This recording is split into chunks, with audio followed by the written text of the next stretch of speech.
From the greatest sports town in modern history, New York City. Welcome to the most exhilarating sports talk on YouTube today. The Entertainah, talking sports. So mute your device, dial your phone, and prepare yourself for the pinnacle of sports talk on YouTube. The Entertainah, talking sports. Monday nights, only on YouTube.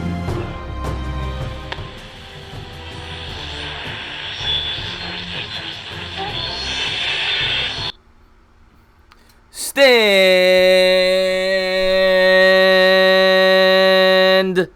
up, sports fans. Sorry about that. Had a little mix-up with the stream key. I'm not sure if Bad Dog changed the stream key or not.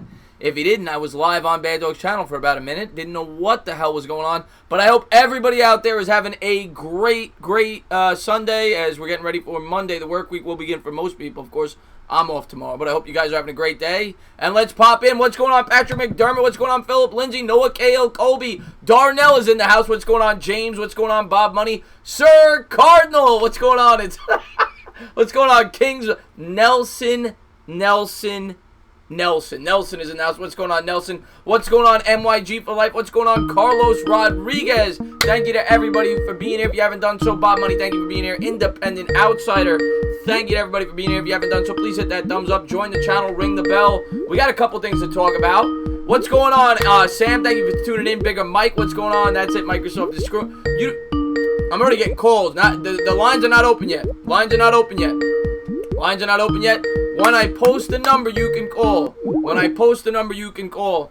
So, I hope everybody's having a great day. We got a lot to talk about today. What's going on, G-Men409? What's going on, Delano? The Mets, of course, now a game within 500. They won 4 of their last 5. The Yankees keep rolling. The Mets and Yankees will play each other starting tomorrow in a 2-game Subway Series. The NBA... People don't listen. The NBA draft is, I think, 2 weeks away now. Not even, right? What's today's date? NBA draft is 11 days away. The Knicks will have the 3rd selection. So we're going to see how that goes. And, of course, training camp is it's around the corner. Football is going to be here before you know it. And, I'm really looking forward to this call-in show. Try to give you guys a couple of topics we could potentially talk about. And we're getting a call already. You know what? I'm just going to answer it. I still don't have the number posted, but we're going to answer it. What's going on? You're on live. Thank you for calling in. Hey, you know who this is? We knew it was Bobby. We knew Bobby could not wait. I'm trying to do my show. I hear the phone ring, and I know who it is. It's the VIP. What's going on, Bobby? Guess what? I got good news, though. I start my part-time new job tomorrow. What are you doing? I'm going to be working in a nursing home. Oh, wow. I'm going to be serving the people, the residents. Okay. What are you serving them? Breakfast and lunch. What about dinner? No, I only work part-time. Oh, okay. Yeah, it's like a family-style food service. But Veet wants me to tell you that he loves you. I got a couple of people. I love him, too. I know you do. I got my voice back, too, and everything. Are you happy for me? You sound great. Last time we talked, you sounded like you were on death's doorstep. But oh, my God, last week, yes. But you sound much better now. Yeah, much better today. Hey, I'm surprised you're doing it on Sunday. Yeah, tomorrow. Well, I was gonna do Mets versus Yankees with Bad Dog, but Bad Dog had to cancel. He's got his nephew's birthday. Oh, really? Oh, how old's the kid? I'm not sure, but we're gonna be doing the NBA Finals together tomorrow instead because it's a little bit later. Yeah, and then you have to work tomorrow. I work on Tuesday. I'm off on Mondays. How's your dogs doing good? The dogs are doing good. What did you want to talk about? And we could talk about my dogs all day if you want. Headed to Texas soon? Headed to Texas, yes, very soon, What part? Do you know what part yet? Don't know yet, my man. Don't know yet, but I will let you know when I know. Have you seen my favorite person today, Mr. Softy? I have not. I tell you what, I saw Mr. Softy. I must have saw Mr. Softy 30 times on I think it was Friday when it was really hot in the city. Beautiful weather too. And I thought about you the whole day. I kept thinking about you and your beautiful voice. And I'm glad I'm getting to talk to you. And I know you're a big Yankee fan. You guys are off to a great start. Giants are doing good. Well, Giants haven't played yet. Well, they're going to be great this year. They're going to have a great year this year. Tell me why you think the Giants I are going to be great this year. say 11-5. Tell me why you think they're going to go 11-5, Bobby. Because I think they have a better offensive line and a better defensive line now too. Defense. I like the optimism. Yes. And they got a little bit softer of a schedule. Yes, true. What do you think But of I hate always opening with Dallas Cowgirls, and that sucks. Yeah, well, that should be a fun game, though. Yeah, we're going to kick their asses. We're going to definitely kick their asses. I'm telling you, the Cowgirls better be crying when they get us again. I hope so, man. I hope so. We've struggled against that team for quite some time now. And are you drinking? What are you drinking? Heineken? I'm drinking Peroni, Bobby. Oh, I thought it was a Heineken. That's Italian beer, right? It's an Italian beer, yeah. Is that with the black guy on TV? Doesn't he do a commercial with that? Peroni? What? There's a black guy on there. Remember, he does like the body wash commercials.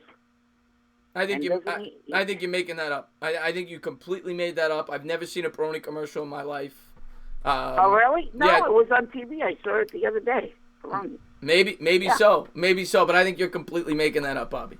So what about the Yankees and the Mets? There's 2-game series. What do you think about that? I think that the Yankees and the Mets is a huge series for the Mets because the Mets now are starting to get back into it. I think they're 3.5 out of the wild card. Yes, I hope they will. Yeah, they're 3.5 out of the wild card. Who's in first place? You got the Phillies in first. You got the Braves in second. The Mets are in third. I hate the Braves. I always hate the Braves. Yeah, but it's a big series for the Mets because they just won 4 out of 5. They're starting to get back on the right track. Unfortunately for the Mets, we don't have our best pitchers going. You're not going to see DeGrom or Thor. Thor, of course, pitched today. He pitched great. We almost lost today's game after winning up by 5-0. I saw that you guys went to extra innings today. Oh my God! What the hell happened? I didn't see the rest of the game. Yeah, no, I didn't want. I'm a Met fan, but I saw that they went to extra innings and they ended up winning in 10. Did the Mets win today? Mm-hmm. Yeah, who did they beat? They beat the Rockies. Syndergaard pitched his ass off today. He had a one-hitter through 6 or 7. Yeah, he pitched great today. And he's a great hitter too. Don't forget, he's a great hitter. Oh, great hitter, Bobby. Great hitter. How's he hits home runs like crazy. How's Seahawk? So did you get your tickets yet for the Giants and Jets yet? Not yet, but I'm gonna let you guys know when I get it. I'm definitely going to game. We're gonna organize that. Yeah, what section do you want to sit in? I have not looked into it. Probably in about 2 or 3 weeks. Once I get everything situated in my life, I got a lot going on right now. Right. I'm gonna miss you from New York, there, buddy boy. You'll see me. You're still gonna see me. You're still gonna see me. Now, what's their zip code? What's their area code number? Oh, I have no idea. Bobby. Well, you still gotta keep the 914 number. Yeah, it's a Skype number. All right, that's good. Yeah. Oh, I'd be on first all the time then. Yeah. But then you're gonna be an hour delay behind us, right? No. You won't be there. No, we'll see, Bobby. We'll see, man. But I'm always gonna be here. Am I crazy or what? You're a little crazy. You're a little crazy. I always miss you. I tell you what. When I go to bed at night, Bobby, I dream of your voice. Oh, really? Yeah, I do. Hey, I hope Mark Israel's on today too, so we could get to settle. I think we're getting better though. We're getting better with us. Us two are getting better. Yeah. How's your mom doing? Good. She's doing good. Good. Yeah. She enjoyed her vacation. Her working vacation over there. Yeah. I'm sure she did. But Bobby, I am gonna let you go. Yeah. Maybe you get to call in later. Always love talking to you. I love talking to you. You're the greatest of all. You're the best. I appreciate that, Bobby. Okay, we'll talk to you soon. All right, my man. Have a good one. How do I feel about Daniel Jones? He's looked really good at camp, Big Blue for life. And, I'm not going to get a full read on him until preseason football and we see him in game-time conditions, but I am excited to see what he can do. What's going on, Lolly Mac? She brought the Ducks, and what's going on? You're on live. Who is this? What's up, Chris? It's Sam. Sam, what's going on, my man? How you doing, buddy? Good. How are you? Same day. Same stuff, different day. Just excited to be talking some sports with you guys. Yeah. All right, so... Oh, wow, hold on 1 second. I don't mean to interrupt you. I just don't want to lose the super chat. John, thank you so much for the super chat. He says, the Entertainah glad you're finally showing your face since the Mets won 2 straight. But don't forget, Phillies, you're still in first, man. John, thank you so much for the support. Really do appreciate the super chat. And yeah, man, Mets are playing good right now though. They're starting to get back into it. Sorry to interrupt you, Sam. All right. So one question I had: do you think, even with if KD comes back tomorrow, that the Rockets have a chance, or not the Rockets, the Raptors can win? If KD comes back tomorrow and he's playing like a full 35 minutes or whatever, 40 minutes, I think that I still think the Raptors. I still think it's a 50-50 game. Based on the way the Raptors have been playing, KD's not going to be fresh. He hasn't played in forever. But if KD does come back, I give the Warriors a puncher's chance of winning the last 3 games. I'll say that. And I think I saw a stat. I think it's happened 33 times maybe in the finals where a team was up 3-1, and only one time the team with one win won the series. Yeah, that was that when that was a few years ago, wasn't it? When the Warriors were up 3-1. Oh, you know what? I think you're right. That was against the Cavs, I'm pretty sure. Yeah, when Draymond Green got ejected. Yeah, I think you're right about that. Good call on that. All right, so I think that it's gonna happen because if the Warriors win this series, they have a 3-peat, and Kawhi's usually known for breaking up 3-peats, just like how when the Heat were about to win 3 times straight. I don't know. I think Kawhi's gonna stay, and he's gonna win a championship this year and stay. I'm starting to lean that way myself. Are you a Knicks fan? No. Okay. No, I'm just asking. Because I was reading rumors that the Knicks now are starting to focus their attention towards Kawhi Leonard. I think that's a pipe dream. I think Leonard's either going to be a Raptor next year or he's going to go over to L.A. where he's been rumored forever. Yeah. And with all this Landon Collins stuff, I feel like he says he doesn't, but I feel like he wants to be a Giant. He just can't stop talking about it. It's like all my subscribers say. It's like an ex-girlfriend. He can't keep the Giants' names out of his mouth. He keeps bad-mouthing us. Just move on already. It's old news. Just move on. You have a new team. Worry about your teammates. That's my take on it. And he said it again Saturday. He said at the charity event, he was saying that he can't wait to take on Saquon Barkley, and he's not scared of the Giants. He doesn't bleed blue anymore. They didn't use him properly in the defense. I can't wait. I can't wait just to see Saquon drop his shoulder and then put Landon Collins in the ground. You and me both, man.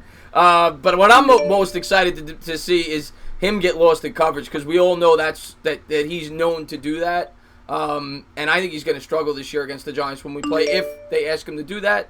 Because the Giants he's gonna get killed. Yeah, he's not going to be able to guard Evan Ingram. He's not going to be able to guard Ingram. He's not going to be able to guard Barkley coming out of the backfield as a receiver. But we'll see, man. I'm really looking forward. I think that this is really going to invigorate the Giant-Redskin rivalry again. Because it was kind of dying down a little bit. Yeah, like what you saw in the 49er game, Landon Collins couldn't cover. He couldn't cover Kittle. And Evan Ingram's a lot, in my opinion, he's way faster than Kittle is. Oh, yeah. 100%. He's much faster. 100%. So, I don't know. If Ingram can play, it's a fact. PFS, before Odell was gone, he was like at a 61, 60-something grade. Without Odell there, his grade is like a 92 point something. Well, Evan Ingram, the last 4 games last year, I think it was the last 4, he was probably the best player on the team. I didn't love, other than Barkley, but I didn't love him before that, but he really showed the last 3 or 4 weeks that he could play. The thing you worry about with Ingram is he drops a lot of passes. Mm-hmm. And he gets hurt. Yeah, but he's definitely got a ton of talent. Yeah, I think because he's back in when he played for Ole Miss, he played out the slot or at tight end. So right, I don't know. I think Daniel Jones, I think he's going to start more than Eli does this year. I think the perfect time, honestly, to start him would be Week 7 against Arizona, because then there's the 2 quarterbacks that were taken first, and then at 6, I think that'd be a perfect time to start them. And then you already fixed the O-line. I mean, maybe you can get a right tackle, but Remmers was good before they moved him to guard last year. Yeah, and I just want to say hello to a couple people. I see True Story said hello to me. What's going on? Thank you for popping in the stream. I just subbed to you and Bad Dog a couple days ago. I'm glad you found us too. Ramdre, thank you for being here. Delano, Devon Griffin, thank you for being here. Now, if I was the coach, I think the perfect time. Now, it's all based on how the Giants are doing, right? If they're off to a 4-1 start, Eli's the quarterback, for the foreseeable future. But if the Giants are kind of floundering around, I would think the best time to do it, actually, unless they're like 0-6, then you just make the move then and there. But if they're kind of like 4-5, I think right around the bye. I think the week after the bye is when I would put in Daniel Jones, because you give him that extra week to prepare for the next week's opponent, and he still gets 5 or 6 games worth of experience to end the year. That's what I would do. And I'd also like to see him play against the Redskins at least once this year, just to see, because I don't know if you saw, but when he was drafted over Haskins started laughing. Right. So I'd like to see him go there, and I'd like to see him torch the Redskins. Now, do you think Haskins is going to start for the Redskins this year, or day one, or what do you think? I don't know. The Redskins aren't that smart. I mean, I think they'd start him week 1. If he does good at in preseason, they'll start him. Yeah, we'll see. Because obviously they brought Keenum in there, and as much as I liked Haskins, everybody knows that. But I don't think he's that NFL ready because he didn't play that much in college, and he didn't play in a pro style offense. So I think Haskins, it would suit him best to sit at least half a season. Yeah, I don't know. I think Haskins. I think he could. If there was ever a quarterback that could fit the Aaron Rodgers motto, it'd be him. Coming off of only like a year. Yeah, I don't think he's nearly as good as Aaron Rodgers, but I like Haskins. I think he's gonna be a good quarterback. But you know what? I'm starting to like Daniel Jones too. I think with his speed, it brings a lot of versatility to our offense. Daniel Jones, 100%. Yeah, his speed was vastly underrated, and it's going to be a nice weapon that we haven't had. Thank you so much, Carlos Rodriguez, for the super chat. He says, better defense, 2014 Seahawks or that is a great question. I'm going to let you go, man, because people are trying to call in, and I'm going to answer that question in a second. Thank you for the call, Sam. All right, my man. Have a good one. That's a great question. Now, obviously, the Broncos had the great pass rush, and the Seahawks had the great secondary, right? They were known for the Legion of Boom. Could you just turn that volume down in the background? I'm gonna go with the Broncos narrowly, but both defenses are world class. What's going on? You're on live. Thank you for calling in. Stand up. What's going on? What's going on, my man? How you doing? I'm good. How about you, man? I'm doing good, man. Just enjoying my Sunday. How about yourself? I'm doing great. I'm so excited about this NBA Finals. Didn't know it'd be this exciting. Yeah, you think the Raptors close them out in 5? I think the Warriors can win one game at the Raptors, but I hope the Raptors win on Golden State's arena because that would be their last game at home. That would be just so sweet.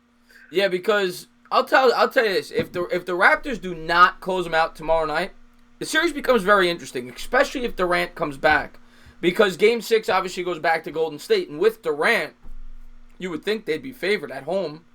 So Raptors really want to try to close this out tomorrow night. Otherwise, I think the series gets very interesting. So you think they could win it? Yeah, I do. I'm not picking them. I'm picking the Raptors, but I think the Warriors have a puncher's chance. Yeah. Oh, I hope you're wrong. No, I'm not rooting for them. I'm rooting for the Raptors, but the only thing I will say as a Knicks fan, it might be better for the Knicks if the Warriors win, because then that would make it so Durant probably would definitely not come back to Golden State. If they lose, he may have second thoughts. That's true. I got a question about you about the NFL. Yeah, go ahead. So I was thinking today, I don't know who's going to be the best offense in the NFL, but I think it's going to be between the Falcons or the 49ers. I don't know why. I just have a feeling that the Rams and Chiefs aren't going to repeat as good as they were last year. Well, I get you thinking in terms of the 49ers are going to be improved. Obviously, they get Garoppolo back. They got themselves a nice weapon in Deebo Samuel. I don't think they're going to be near the top, though, in my opinion, in terms of... I like the 49ers. The 49ers are a sleeper of mine, and I think they have a chance to contend for the wild card, but I wouldn't put them as an elite offense. Who was the other team you said? The Falcons. The Falcons, I could see. The Falcons, even last year, they had a great offense. Matt Ryan put up great numbers. The problem with them was all the injuries they had on defense. That defense was awful. Falcons definitely have, in my opinion, probably a top 5, 6, 7 offense in football.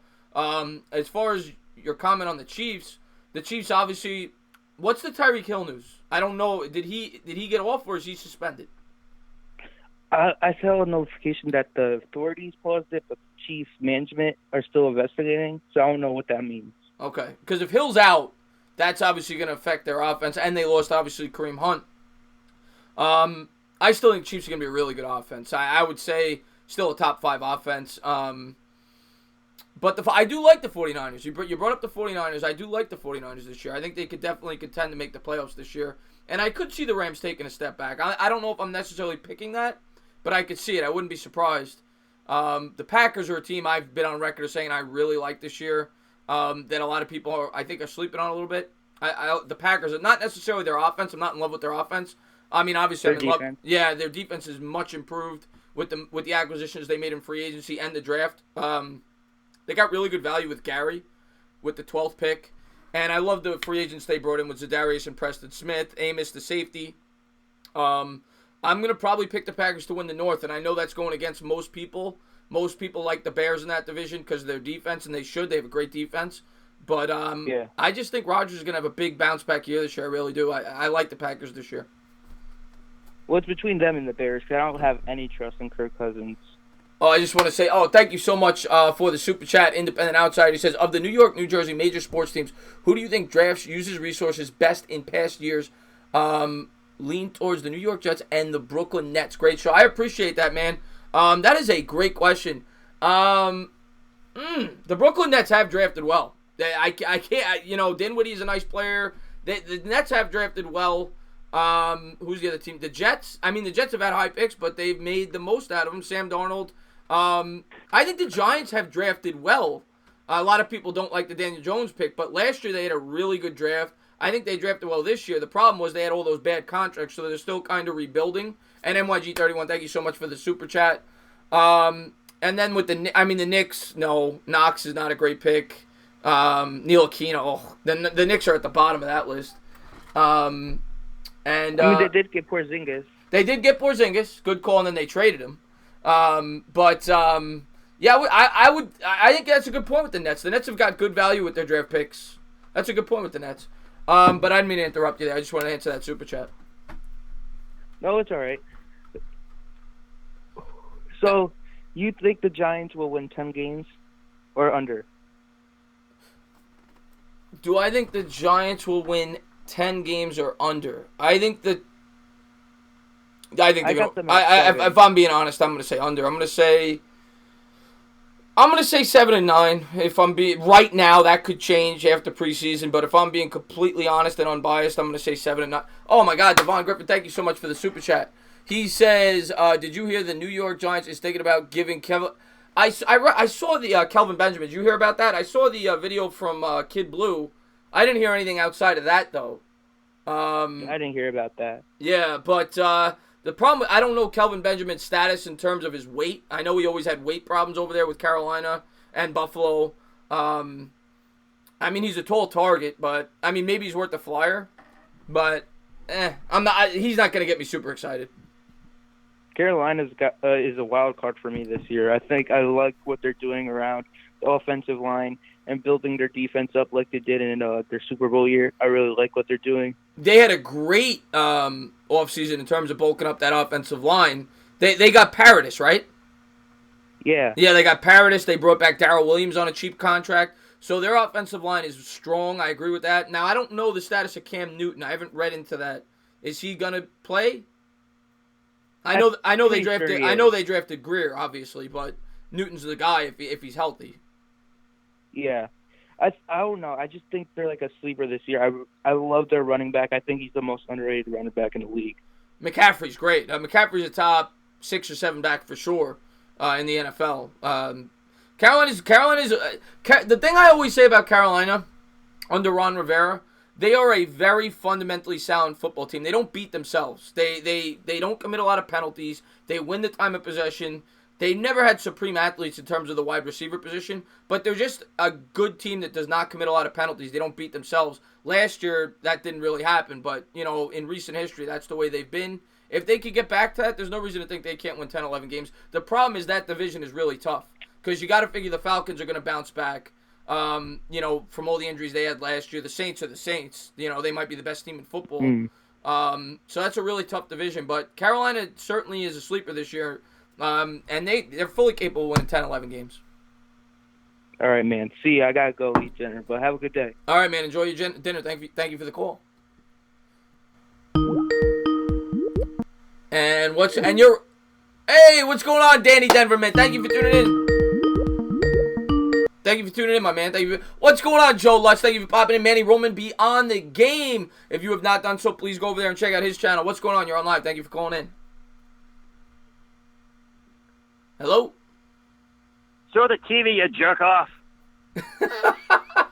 All right. Is this, who is this? This is the most electrifying That's what I channel thought. in the That's world. what I thought. I didn't want to say it, but that's what I thought. What's going on, Rich? How you doing, buddy?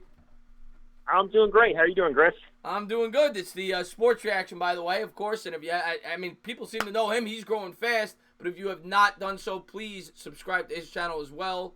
And what's going on, Rich? How you been, man? I'm good. And if for some reason you're in this chat and you have not subscribed to the Entertainah's channel, what are you doing? Yeah, come on, man. Appreciate the love, Rich. How you been, man? Oh, of course. Good. I thought some crossing my mind. I haven't done any research on this, and maybe I should have before I called. I don't know if anybody in the chat knows, but if the Blues win tonight, it'll be their first Stanley Cup. If the Raptors win tomorrow night, it'll be their first NBA title. I can't remember any time in my life where two teams back-to-back nights won their first title in the team's history. That's a great. I'd have to really. I mean, back-to-back nights. I'm sure that's probably never happened. In terms of those two sports, both being first-time winners in the same year, that's possible. I suppose I'd have to really think about that, but I'm sure that I don't think that's ever happened. Back-to-back nights of first-time winners. That's crazy.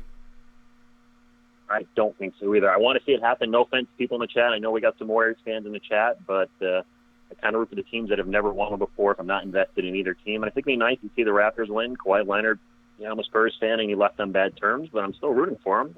Just like I'm going to root for OBJ this year in Cleveland. I hope he tears it up in the AFC. Yeah, I'm going to be if Kawhi Leonard stays with the Raptors after this year, it's going to be really interesting to see where he can carve out his legacy in terms of like a top 10 list, because he would have went to Toronto where he's the only superstar on that team. Obviously they got good players with Lowry and Siakam. Siakam, most improved player in basketball this year probably, but he's the guy, right? And it's not like he went to a super team, and he's really helped his legacy a lot this year, especially if he could win that title. And if he stays there and wins a few more, it's going to be really interesting to see where Leonard stacks up all the time. Oh, Eagles UK, thank you so much for the super chat. He says, Giants stink, buddy. Well, over the last 2 years, I cannot argue that. But I'm a big Leonard fan. I think Leonard's a great player. Probably the best two-way player in the sport right now. Yeah, it's funny, Chris. People come into my chat and say the Giants suck, and I'm like, well, tell me something I don't know, because they were 5-11 and 3-13 last year. What are you getting at? I know these things. But we're still here. We're still diehard fans rooting for our team. Absolutely. You've done a great job. But I don't even go to ESPN anymore or anything. I just go to my YouTube feed, and if something happens, I'm like, all right, Chris has got me. I don't even go anywhere else. So great job there. I appreciate that, Rich. I try to put out videos whenever there's anything worth putting out a video over. So what? I know you haven't been able to cover much of it because of work, but what did you thought on the series so far between the Raptors and Warriors? That'll be my last question. Yeah. I'm surprised. I mean, obviously Thompson was banged up for Game 3. Durant's missed the series, so that obviously plays a big factor in why the Raptors lead 3-1. But I mean, Game 1, Siakam was the X factor. The guy, I think he had 30-something points or high 20s. 30, and he was like 13 of 16 shooting, something ridiculous. Yeah, and I would have never thought the Raptors would have went to Golden State and won 2 in a row. I never in a million years. And, but obviously without Thompson and Durant, it's hard to win Game 3. Thompson played well game 4. I didn't get to see all of game 4 because I worked, but I saw Thompson put up 30-something. But they were getting blown out the whole game. I don't think Curry had a great game. Curry didn't have a great game 4, right? No, Thompson looked very good. He didn't, thank you so much fouling, for the but he was super chat. exhausted. Sorry. Yeah, I just want to grab that. He says, love your channel. Still laugh my ass off watching the Daniel Jones reactions, including you and Bad Dog. David, man, I really appreciate that super chat. I didn't want to miss that. Thank you so much. Yeah, that was crazy, and that was from the heart. But I'm getting behind Daniel Jones now. I'm hoping he works out as a Giant. I'm going to look at some of the positives. I didn't mean to cut you off there, Rich. Oh, no, it's cool. Always address super chat. You can interrupt me anytime about that. So I did watch Game 3 and Game 4. In Game 3, Steph Curry went for a career-high 47 in the playoffs and played, I think, 43 minutes. So he looked tired in the fourth quarter in Game 4. So he was, I think, a little off and exhausted, and that's what did him in. Just they had Klay Thompson rolling, but Splash Brothers were not splashing. Only one was on.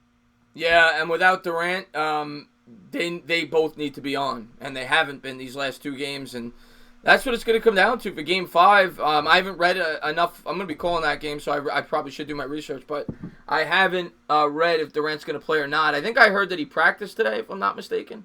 That's the word. So it looks like he's going to play. And, of course, Warriors fans are hoping for the improbable 3-1 comeback. If he doesn't play, I think they're done. Oh, if he doesn't play, it's over. If Durant plays and he's playing 30 minutes, they have a chance. But we got to say, and he's got to be healthy. He can't be a half of Durant. He's got to be Durant. But if he's Durant, they got a shot. But we'll see. I'll say this: if they win Game 5, the series and Durant is healthy, it's a coin flip series for me. If you go back to Golden State and you're down 3-2 with Durant, I would say there's a 50% chance, at least, in my opinion, that the Warriors could win both Game 6 and 7. That's why I think tomorrow's game is very important for the Raptors to close it out. I agree, but I keep counting the Raptors out. I counted them out when they were down 2 against Milwaukee, and look what happened. They won 4 in a row, so I'm not betting against this team or Kawhi Leonard anymore. No, they're a tough team. There's no doubt about it. They've impressed me. I picked them to go to the finals before the playoffs started to face the Warriors, but I kind of, in my brain, wanted to switch it once they got to the Eastern Conference Finals because Milwaukee looked really good. But yeah, man, Toronto, when they went down 2-0, everyone said they were dead. And then they go out there, they win 4 in a row, and now they won 3 out of 4 against the best team on the planet. So kudos to the Raptors. They've been unbelievable these last 8-9 games. Unbelievable, and sorry, you brother, for doing this for your subscribers, your sub-love ding dong. What we call them these days. But thank you for taking my call. You have a good night, brother, and I'll catch you on the flip side. You got it, Rich, man. Thank you for being a great subscriber and keep up the great work on your channel. Yeah. All right, man. Let me take the next call. What's going on? You're on live. Thank you for calling in. This is the Phillies ace, Entertainah. Stand up. What's going on, John Letourneau? How you been, my man? Good. I just had to get on here today. You finally show your face when your Mets win 2 in a row, huh? And I got my Mets shirt on. Yeah, I got right. my Mets shirt. Yeah, Mets. I mean, they were 4 out of 5, and we're a game within. Now the Mets schedule, if you look at it, it is brutal now. Because now we got the Yankees for 2. We got you guys. I think 6 games in the next 15 games, 20 games or so. We got the Braves. We're playing a lot of tough teams this next 20, 25 games. Right. Yeah, so far Jay Bruce has been paying off for us, man. I knew you would, man. But when you guys made that pick, I'm like, that's going to help that team out because that short porch, Jay Bruce is going to pop home runs out of that stadium like it's nothing. Yeah. I want to bring up about, like Carson Wentz, since he got that guaranteed money, people don't realize that when they compare him to Dak, I know Dak has more game-winning drives and all that stuff, but they're, even though Dak's a little ahead as far as some of his stats, but you got to understand, Wentz played 8 less games than Dak Prescott. So imagine if he was fully healthy, where would the comparison probably be light years apart between the two? You know what I'm saying? Oh, if Wentz is healthy, I don't even think it's a comparison. Right. Wentz is definitely a better quarter. And I don't know why people have even made this comparison. That seems to be like the hot topic in this offseason. I keep seeing videos on it, articles on it, people comparing Dak to Wentz. I don't get it. I mean, if you asked anybody who's the better quarterback when Wentz is healthy, it's not even close. It's Carson Wentz. It's Carson Wentz. And when Dak Prescott's watching videos on Carson Wentz to use him as a teaching tool, you know what I mean? Like, that's a no-brainer right there. I mean, that's just common sense will tell you that if he's healthy, he's a much better quarterback than Dak Prescott. Oh, it's not even close. It's not. It's not. It's night and day. It's night and day. Right. There's about Ezekiel Elliott. If Saquon Barkley was behind that offensive line, Ezekiel Elliott won't even be on anybody's radar. Saquon Barkley would tear up the whole league if he was running behind Dallas' offensive line. You know what I mean? Yeah, no, I'm laughing because Bavit just told me to check my phone. He just sent me a funny picture. He says, oh, by the way, what's going on, Slick Nick? Stand up! Bavit just sent me this picture, and it says, in 2019, will Zeke have more games suspended or rushing touchdowns? And that's actually a great question. I think that people are betting on that in Vegas. That's a great question there, Bavit. Thank you for posing that question. I don't think he cares about. I mean, he's making his money. I don't think his heart's all the way into football. I mean, he's a good runner and everything like that. But I don't trust a guy that can't stay out of trouble all the time. You know what I'm saying? Even if it's something minor, he can't pushing a guard at an event or whatever. Come on, man. You gotta have more respect for yourself and stuff like that. Don't put yourself in the limelight. He's gotta mature a little bit. He's had a few instances now off the field. He's got to mature a little bit. Zeke. I mean, Zeke's a great running back. He's top 4 for sure. But he's gotta keep his head on straight. He's the heart and soul of that offense. Who do you think's gonna? Do you think the Saints and the Rams are gonna be just as good as they were last year, or do you think there might be a decline? Great question. Now, the Rams didn't lose a ton. They pretty much have close to the same roster coming back. The Rams, I think, are still going to be good. I really do. And I think the Saints are still going to be good. I don't know if the Saints are going to be 13-3 again because I think the Falcons are going to be a better football team this year. And the Panthers may very well be a better football team this year. So I could see the Saints still making the playoffs, having a very good team, but going like 11-5, 10-6, 11-5. But I think both of them are still playoff teams this year, for sure. I got to be honest with you, Chris. The Giants might get a wild card. I don't want to get too optimistic with that. I mean, listen. I'm going to explain to you why. Because first of all, we have a slightly easier schedule divisions that we're playing, like the AFC East. That's going to help these out. And he's always played good against your division rivals, like us. Even though we've beaten these both times, he's playing us tough or whatever like that. So that's gonna you're in a tough division, which is gonna kind of help you be ready for any other division that's a weak opponent. Well, I think he might slip into a. This is what I'll say about the Giants. This year. I think they're going to be better than what a lot of the pundits are saying. I think a lot of people out there are writing the Giants off. They're saying that they're a 4-win team, 5-win team. And I'm not saying it's impossible. I mean, you go back to 2017, Giants were supposed to be an 11-12 win team going into the year. They won 3 games. So they could be a 3 or 4 win team, but I think they could just as easily be an 8, 9, 10 win team. I don't think that it's like a lock that they're going to be this horrible football team. I really don't. No, I don't think so either. That's why I'm giving you some hope. Yeah. And you know what? I wouldn't be surprised. You know what I'm saying? Like, he's got a good running back. Who's going to stop Saquon Barkley?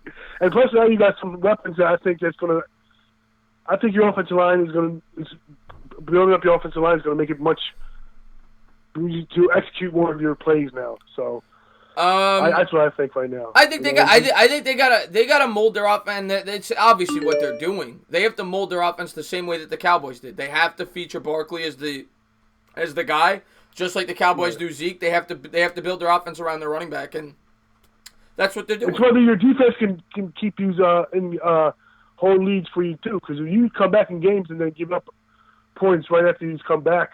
Well, but part of that to me goes to the time of possession though, because the Giants always lose the time of possession, and I think the defense wears down over the course of a game. You saw it last year. I remember, I think it was the Saints game. The Saints killed us at the end of the game with a long run.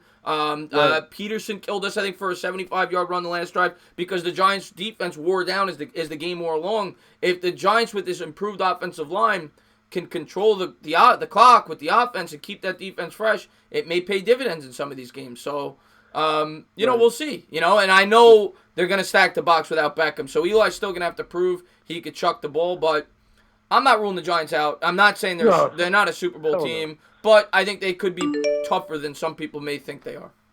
Yeah, one more question before I go. What do you think? Do you think this is a do or die year for Aaron Rodgers? Because I think, to me personally, I think he's overrated. After he finally won that Super Bowl and came out of Brett Favre's shadow, I think he got cocky. I think he's a good player. I'm not throwing any shame to his talent.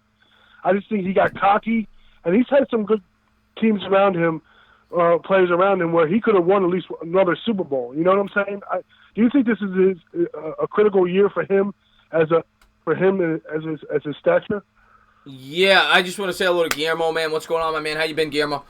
In terms of Aaron Rodgers, I really think he's gonna have a big year this year. I really do. And I think a lot of people are counting him out.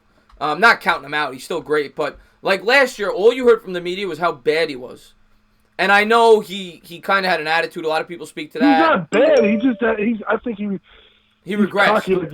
I'm a man. I'm finally out of Brett Favre's shadow. I can do what I want. No. He definitely seems to have that aura about him. You're absolutely right about that. But I feel like the media painted him into having a bad year. When you go back and look what he did, the talent around him, the guy threw 2 picks. He threw 2 picks all of last year. I still think Aaron Rodgers is a great quarterback. But you know, they have to build the team around him. Now, obviously, he was not happy with Mike McCarthy, which is why he's gone. And, you know, we'll see if the new coach and the new system helps him out there in Green Bay. I still think Rodgers has a couple of years left in the tank, though. Yeah, we'll see. But anyway, everybody sub up the Entertainah, man. He's the best. Him and Bad Dog are by far the best Giant fans on here and the best content creators. So everybody, please sub this guy up, hit that like button, and stand up. All right, John, man. Thank you for being such a great supporter of mine. I really do appreciate it. No problem, my friend. All right, have a good one. Let me take this call. What's going on? You're on live, man. Rich, have a good night, man. Thank you for tuning in. What's going on? You're on live. Thank you for calling in. Is he Jordan? That was a prank call. What's going on? You're on live. Thank you for calling in. Entertainah talking sports. What's up, my brother, man? What's going on, Mike Nixon? My man, usually you're the first guy on the line. What happened? Every time I would try to, after I tried to call after Bobby, I just kept getting busy signals.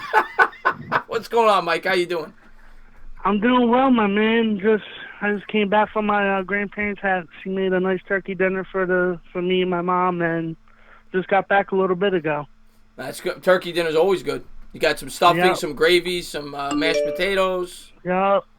There you go. And then this nice chocolate cake with a raspberry icing. Oh, my God, it was to die for.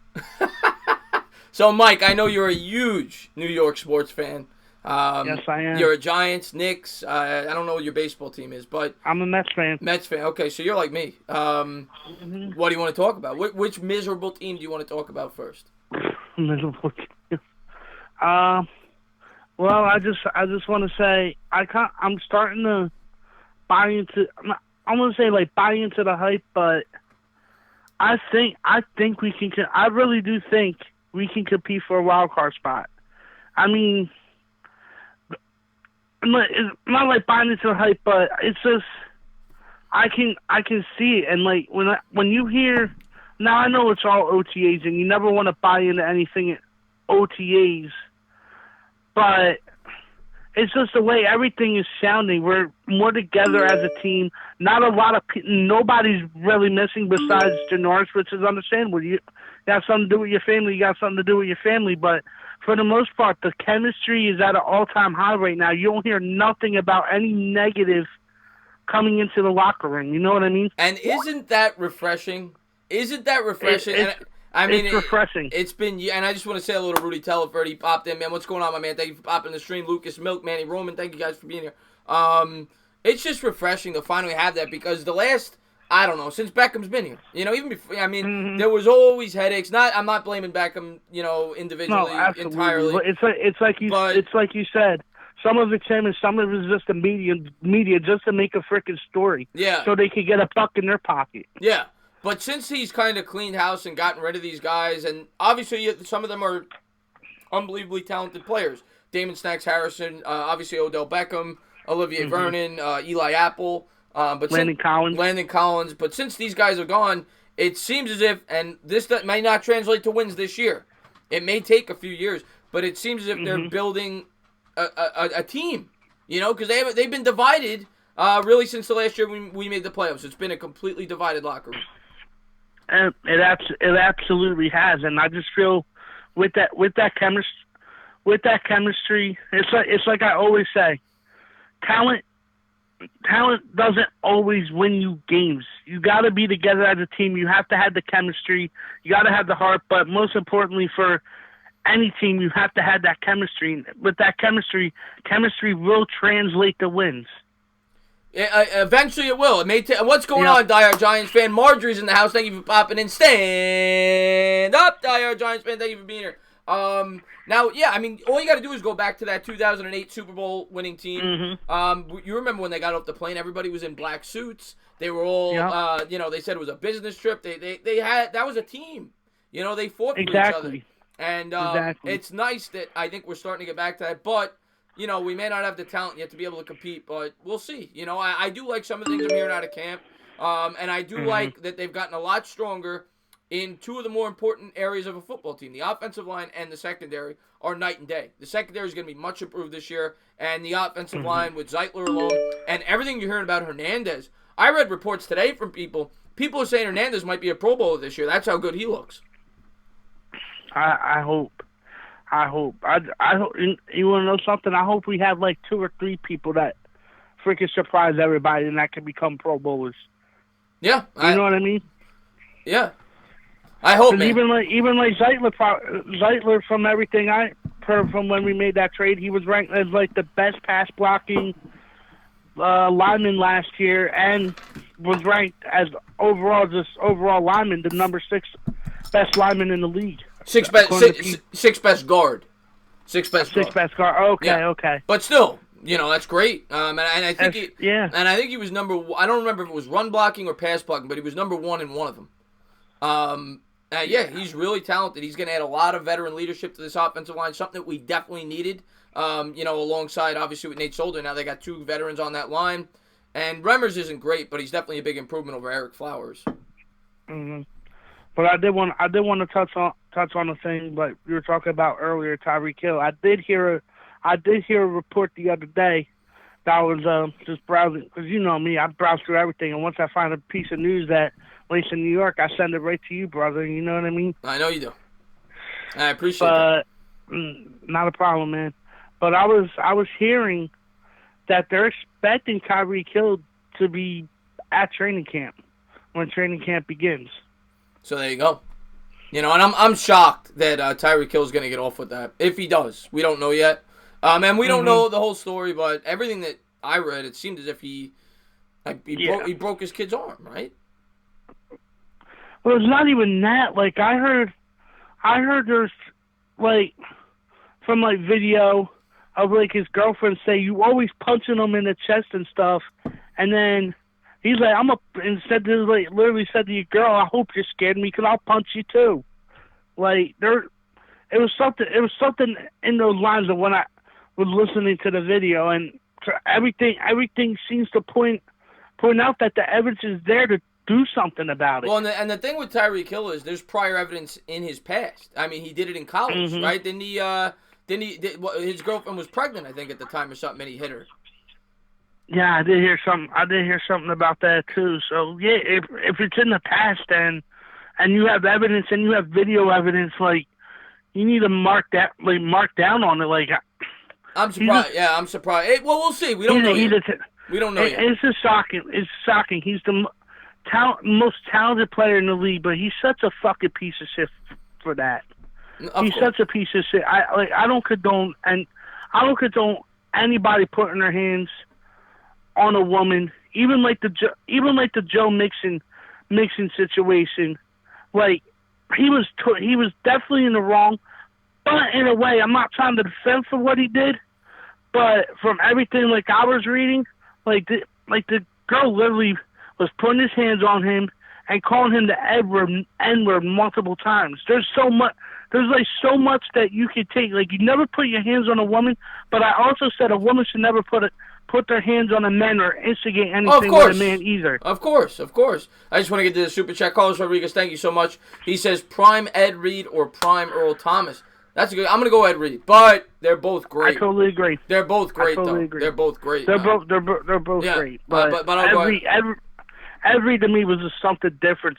He was amazing. He was amazing ball hawk safety.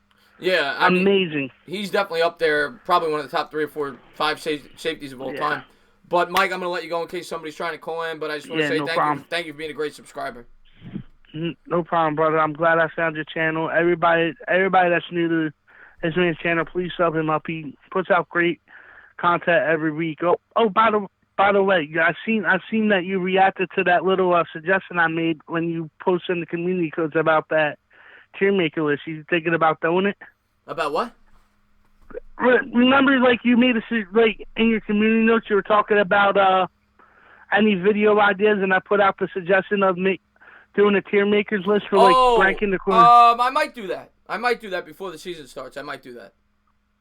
Yeah, it's real fun. I do a lot of them with my boy. Like we were doing a couple earlier. They have so many. Like they got for like safeties, pretty much like all positions. Like earlier, me and my boy were doing one like ranking like the color rush jersey. So it's just a whole new like trend that's out there right now. Yeah, I might do something like that, like a tiers for quarterbacks or whatever. I might do something like that.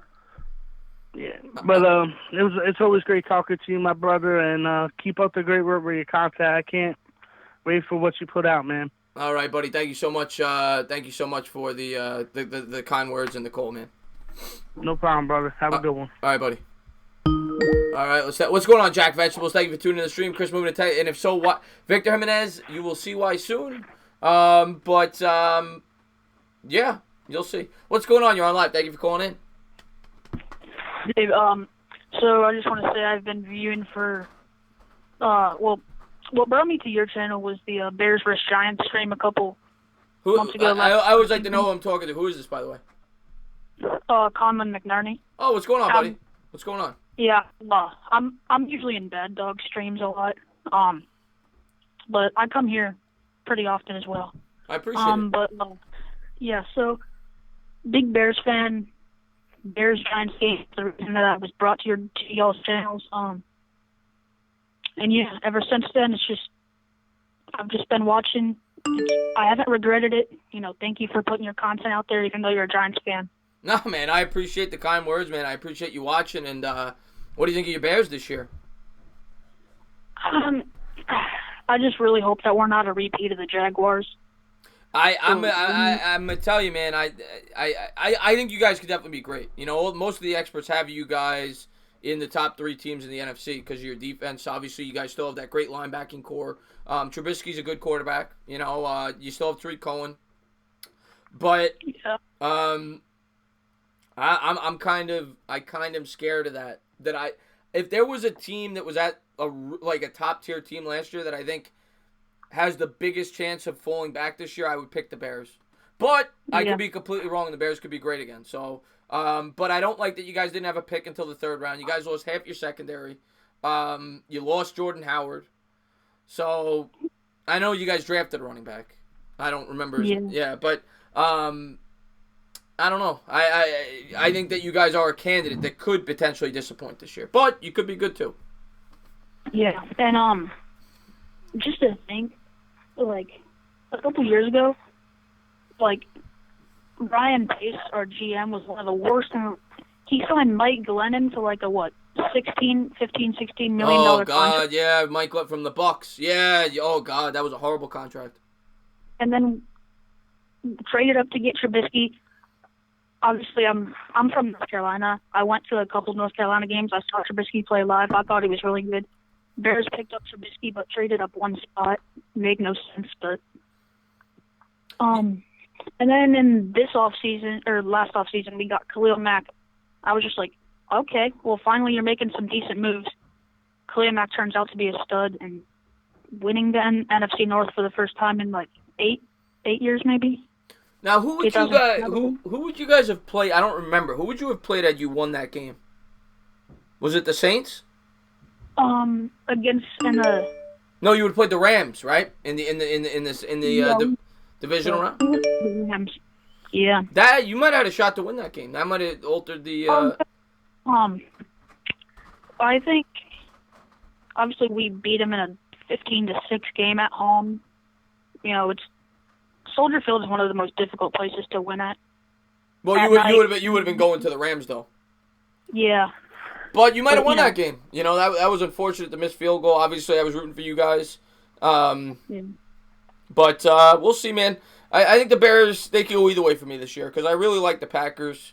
But I think the Bears and the Packers are going to fight for that division. Yeah. I'm just waiting for that time for Aaron Rodgers to say, "I'm done. I'm retired. I'm out." Well, I think most Jet fans. I think most Jet fans share the same feeling with Tom Brady. Yeah. But anything else, my man? No, that should be it, man. Thank you for accepting my call, man. I appreciate it. Thank you for calling in. Thank you for being a great subscriber. All right, yep. Have a good night, bro. You too. Waiting for the next call here. Bears aren't difficult to play in. Soldier Field's pretty tough, Christian, specifically in the playoffs, historically. Pretty tough. As we're waiting for the next call here, I appreciate everybody for being here. Big Mike got us stuff. What's going on? You're on live. Thank you for calling in. Hey, this is NYG31, man. What's going on, my man? How you been? You got the ID caller this time, right? I see your number this time. Yeah, because I just typed it in on Skype. So what happened was the last time I spoke to you, right? I just got caught off because they're saying you have to add like $4.99 just to have a Skype call. But what I did was I went into settings, right? And then I went into calling, and then it asked me to type in my call ID number. So I typed in my regular phone number, and that was it. Oh, okay. Okay. So there you go. That's how you got me. So there you go. So what's up, my man? The thing is, well, what happened was it took you probably a few calls last week to finally get me, but this time I had to put in my ID number so you could know who it is, you know? There you go. So how you doing, my man? What do you want to talk about? I want to talk about any New York sport. Right now, I want to talk about the Mets. All right, let's talk about the Mets. 2 out of 3 against the Giants and the Rockies. 4-5. The thing is, we have to play better on the road. We have not played better on the road. You know what I'm saying? No, we haven't. And the schedule, the schedule's going to get tough these next couple. Next couple. We have to be at least 500 team on the road. We gotta the Mets to have a chance this year. They got to get to that trade deadline right around 500. They got to be 500, maybe a game or two above when we get to the trade deadline, end of July. If they could do that, they give themselves an opportunity with their last 2 months in the season. If they could add a couple of nice pieces to maybe make that wild card. And then you never know with the pitching they have. If DeGrom and Syndergaard get their act together, obviously Syndergaard looked great today. If they get in, they're not a team you want to play with those two top. No, we guys. We have to go to Yankee Stadium, either split with them or sweep them. That's it. That's how we get our road record swindled down a little bit from probably like 13-22 to 15-22. They got to find a way to at least split these next 2 games with the Yankees. They cannot lose both. No, we have to take 2-3 against the Braves. The Cubs is our biggest threat right now because they're leading their division right now. Got to take 2-3 against the Cubs, and we definitely got to take 2-3 against the Phillies. We cannot be tied with the Phillies again. Well, that's a 4-game series with the Cubs, right? No, 3. Oh, it's 3. I know maybe it's a 4-game series with the Braves. I know they got a 4-game series coming up. Can't remember what it was against. No. We have a 3-game series with the Braves. I think we have a 4-game series with the Phillies. Oh, maybe that's what it was. Maybe it was the Phillies. But we have to take 3 out of 4 against the Phillies to lead that division. We have to win the division this year. I'm going to say right now, 1 game at a time. You know, because right now, this next 20 games or so is brutal. Mm-hmm. We have to take it 1 game at a time. Got to try to get out of this 20-game stretch or so with a 500 record. Yeah, but the thing is, too, at the same time, we Brody Van Wagen brought these players here not just to win playoff games, not to make it to the playoffs, make it to the World Series, because we got that bad taste in our mouth in 2016. I'm not over it. The only way we get over it is to win the World Series, and that's it. Yeah, unfortunately, probably won't happen this year, but we'll see, man. You know what? We thought the same thing in 2015, and then the team got hot. So we'll see what happens. Get us to the deadline. Give us a chance, and maybe we make a couple of moves and we get hot. But three quarters ago, right? I don't know what that guy was talking about. We're gonna be 11-5-10-6. Nah, we're gonna be 6-10 and 7-9 because the fact of the matter is we don't have enough defense horses to compete with the Eagles and Cowboys. No, I mean, I hate to say that, and if everything breaks right, maybe we can contend for the playoffs, but realistically, I agree with you. I think we're a 6 or 7 win team right now. Yeah, and the thing is, I want to beat the Cowboys, I want to beat the Eagles, but the way this watch is constructed, we can't beat nobody. We were lucky we beat the Bears last year, but that's just the Bears. But I have a feeling this year we're going to find a way to beat the Eagles at least once. Because the last 2 years we should have beat them 3 times. You know, we lost all 4, but we outplayed them in 3 of those games, and I just think we're due to at least beat them once. You know, I really do. We could have beat them at Lincoln Financial Field last year. The second time we played them. Yeah, we should have beat them. We should have beat them.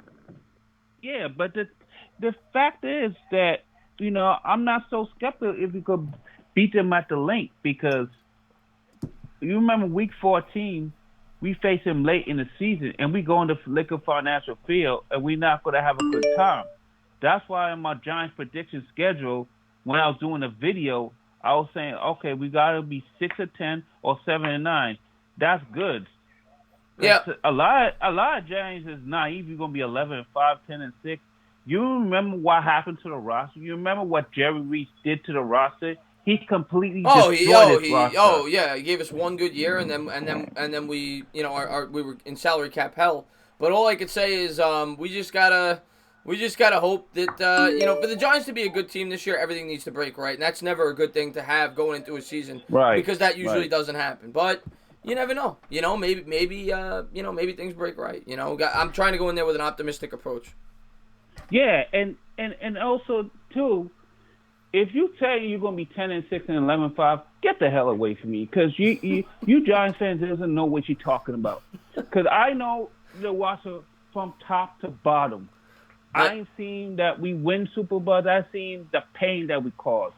So you're saying you're 10 and 11-5. You're really not a Giants fan. Well, no, that doesn't mean they're not a Giant fan. Hear me out. Other fan base is gonna laugh at us. You know, even in the TTC, you're talking all that shit that you're gonna be 11-5. I'm like, what are you talking about? And even other realist Giants fans will bash you for saying that, because you're not supposed to say that. You're not even supposed to make predictions like that. You could say, okay, we could be 6-9, 7-9. You know, that's it. Don't expect nothing much. But there are a lot of Giants fans expect something much, because they want. You know what it is? They want to make it to the Super Bowl. They want to win the Super Bowl. They want it to be like the 2011 or 2007 all I'm gonna Giants. say is, looking at it from a glass half full approach, football is a game where you can't predict anything, and exactly, and you don't know. You know, we and I'm not saying you're wrong. Most people, and I agree with you. I think if you put a gun to my head right now and you said how many games are the Giants going to win, I would say 6 or 7.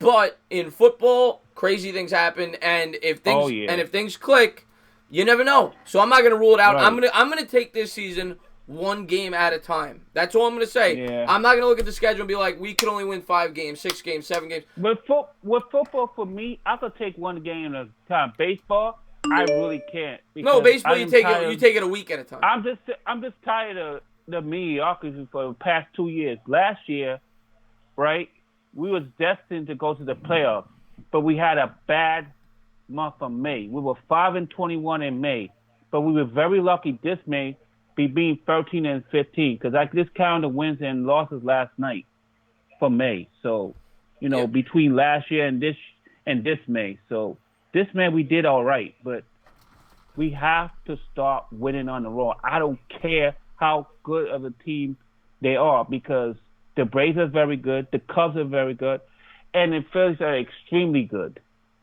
We'll see. But I'm going to let you go, buddy. Just keep up the great work All right, on your man. channel. I appreciate the call. Thank you. Did you see my rant? Did you see my rant the other day about the Mets? Mickey Callaway? I did. Yeah. I did see it. It was good. It was good. I did see it. I was mad. I was fucking mad that other day.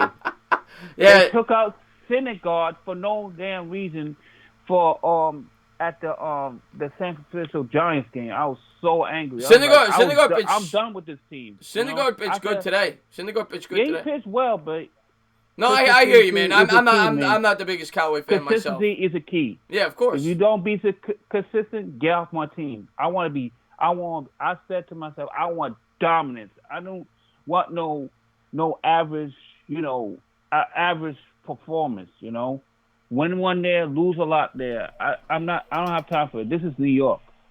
New York is striving for a championship. I hear you, man. I just want to say thank you so much for the call, and we'll talk welcome, soon. We'll talk soon, my man. Let me just take this call coming in. All right, have a good one. All right. What's going on? You're on live. Thank you for calling in. Hi, Chris. How are you? It's been a while. This is Anthony Manzano. Anthony Manzano, how you doing? Fine. Hey, I have a question. I'm a Yankees fan. Yeah. Part-time. I'm wondering what you think the Yankees would have to give up to get Madison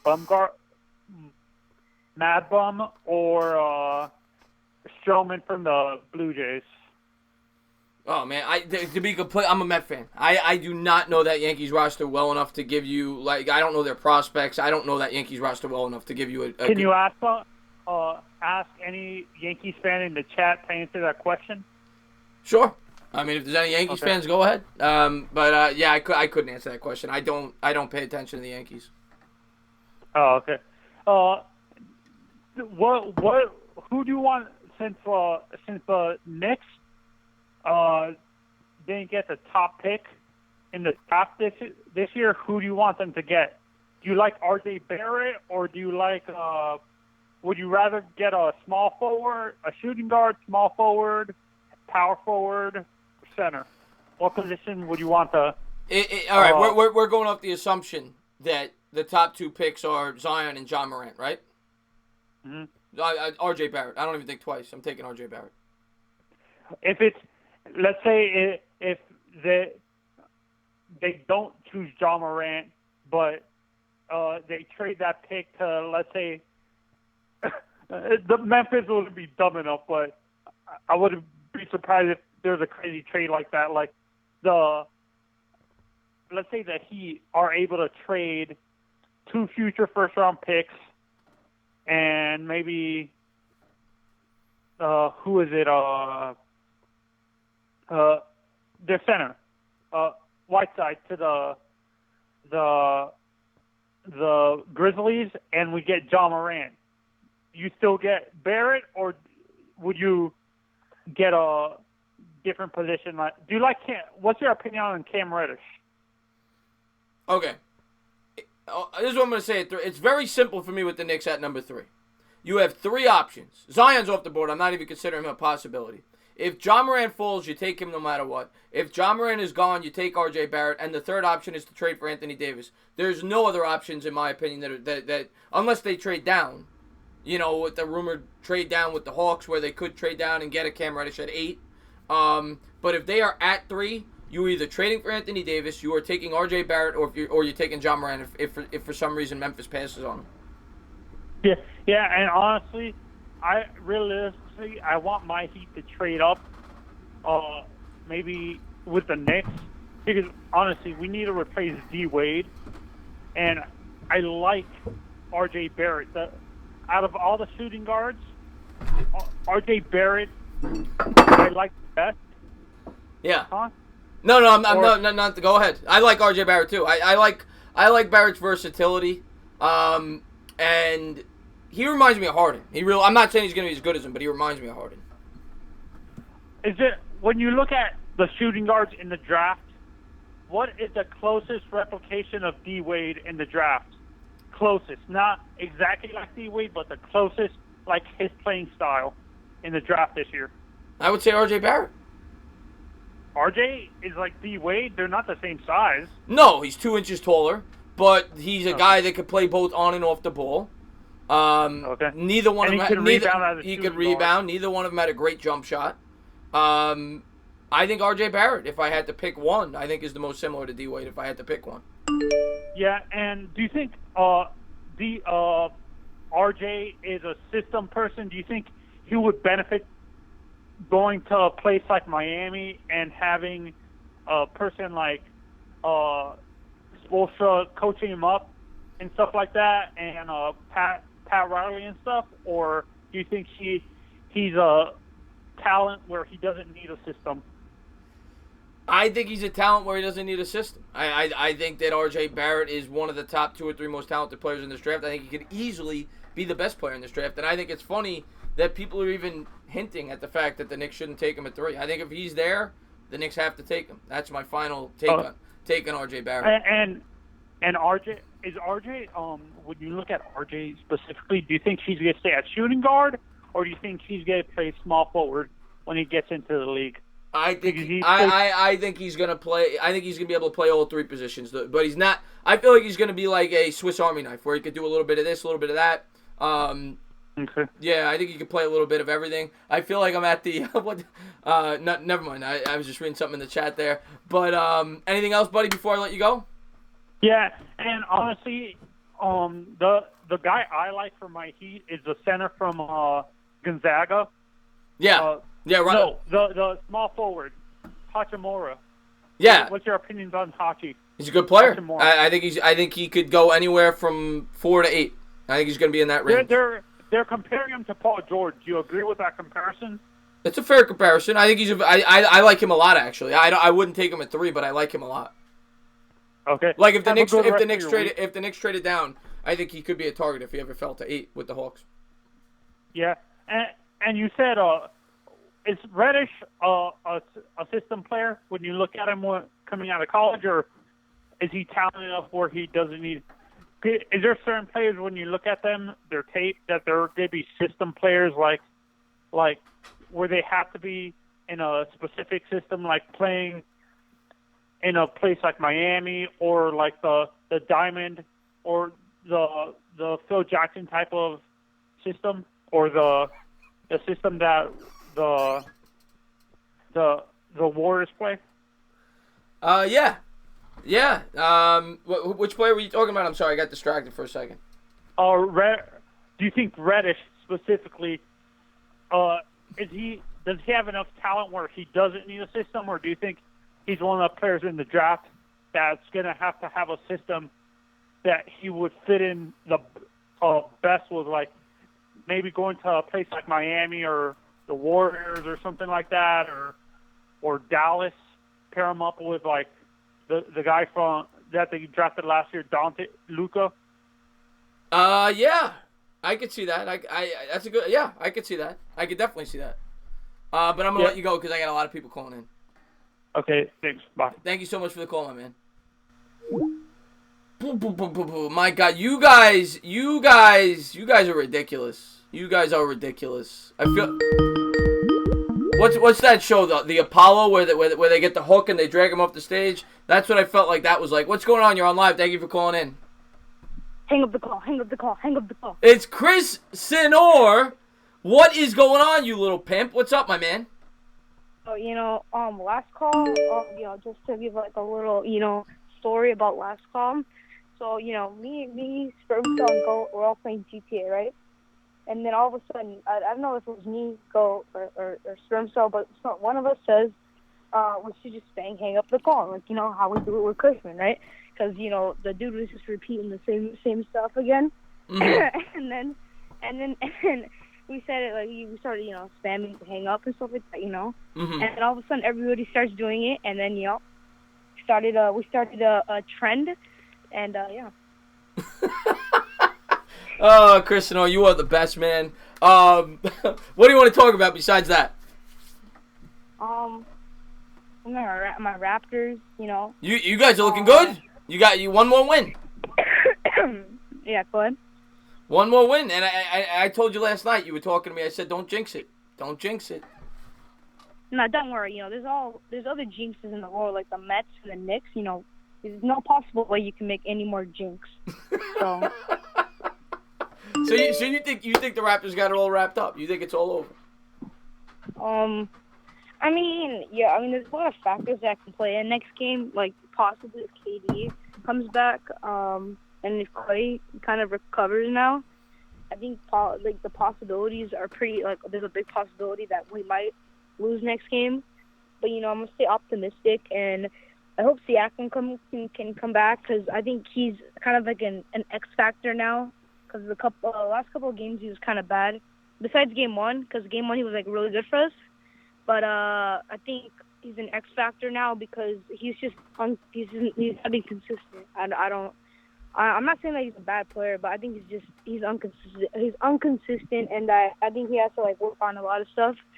Yeah. Well, Siakam, he's going to win Most Improved Player this year. He was great this year, but I agree with you. He's hit him. The first game he was unbelievable. He was the reason you guys won the game, game one of the finals. But yeah, he's a hit or miss player. Specifically in this series, I'll agree with that. Same thing with Kyle Lowry. But I think with how. I think you guys are going to wrap it up. I think you guys are going to win in 5. I think you'll win tomorrow night. I really do. I think that the Warriors, what they did is they went in there really confident that they were going to blow out a team like this because, how we got lucky against the Phillies and against the 76ers.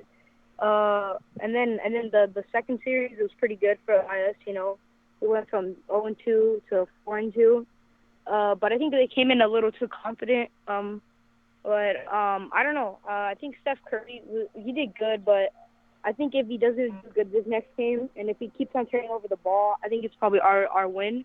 Because if Klay Thompson, it's the same story with Klay Thompson. If he's not prepared for the next game, it's over. Because obviously Kevin Durant isn't gonna play. It's a small injury. Also, they say it's a calf injury, right? If he's out for more than a month, it's a more serious injury. Yeah, you must have watched Luca's video today, because I watched. Yeah, I did. Yeah. I was about to say from Luca. Yeah, from Luca. Because I watched that video today too, and he brought up a good point. He brought up a really good point that if it's a calf injury, he's gonna be out for more than a month or less than a month. But either way, I think I'm happy for a finals win, and also like you brought up earlier. Now the chances of you getting Kevin Durant is lower. I enjoy that. I like to watch the Knicks suffer. Oh God, Sonor, you're killing me, Sonor. I love you, Chris Sonor, but you cannot root for. I've suffered enough as a Knicks fan. We deserve something. We deserve something. You can go for the Nets. You can go for the Nets. You're in Brooklyn and everything. So no, you can go for the Nets. I will never root for the Nets. Ever. Ever. The Yankees. You can go for the Yankees. Yankees are doing pretty good. But Vít, I'm gonna be on until probably about, I don't know. I started at 6, probably 9:20, 9:30, something like that. Yeah, but I think we're looking great. Also, football wise, I think the Chargers OTA went well, and now minicamp's up. I think we're gonna start pushing the rock on a couple of the veterans now. People like Denzel Perriman, who was out for like the whole entire season almost. I think he only played like a couple games, but I think they're gonna push the rock on him, and a lot of other players have been here for a long time, like Travis Benjamin and a couple other people. But I hope to see Travis Benjamin kind of be like a replacement for Tyrell Williams, because we really need a wide receiver 3, and I think that's why Rivers had a really good year. It's because he had so many weapons, and he was like. There's a lot of versatile weapons for him, and I think that really helped him out last year in yardage, and also Hunter Henry's coming back. I think it's looking like. Well, I think the Chargers. I think the Chargers are one of the most complete rosters, and they may be the most complete roster in the sport. Question is, can Rivers get you over the hump, and can he perform in cold weather? If you in the playoffs, that's the question I have. I have never seen him do it. It's not Rivers. It's not Rivers. It's the whole entire team, and injuries keep on shutting down in the playoffs. The last season with the defense, they completely shut down against Belichick. They just. Oh, they you just got went- that's your kryptonite. You guys can't beat them. I know. I mean, it's freaking Philip Rivers is like Superman, and he keeps on dying to Tom Brady every year. He turns into a Subway rat. He turns into a Little Caesar's pizza. Oh Like, man. It's forget about it. I don't want to talk about Tom Brady. No. Christian Orr's the best. But anything else, my man? No, I'm okay, Guzzo. So, yeah, I'm just gonna start, hearing a little bit more of the callers and stuff like that, and probably be spamming some more hang up the calls.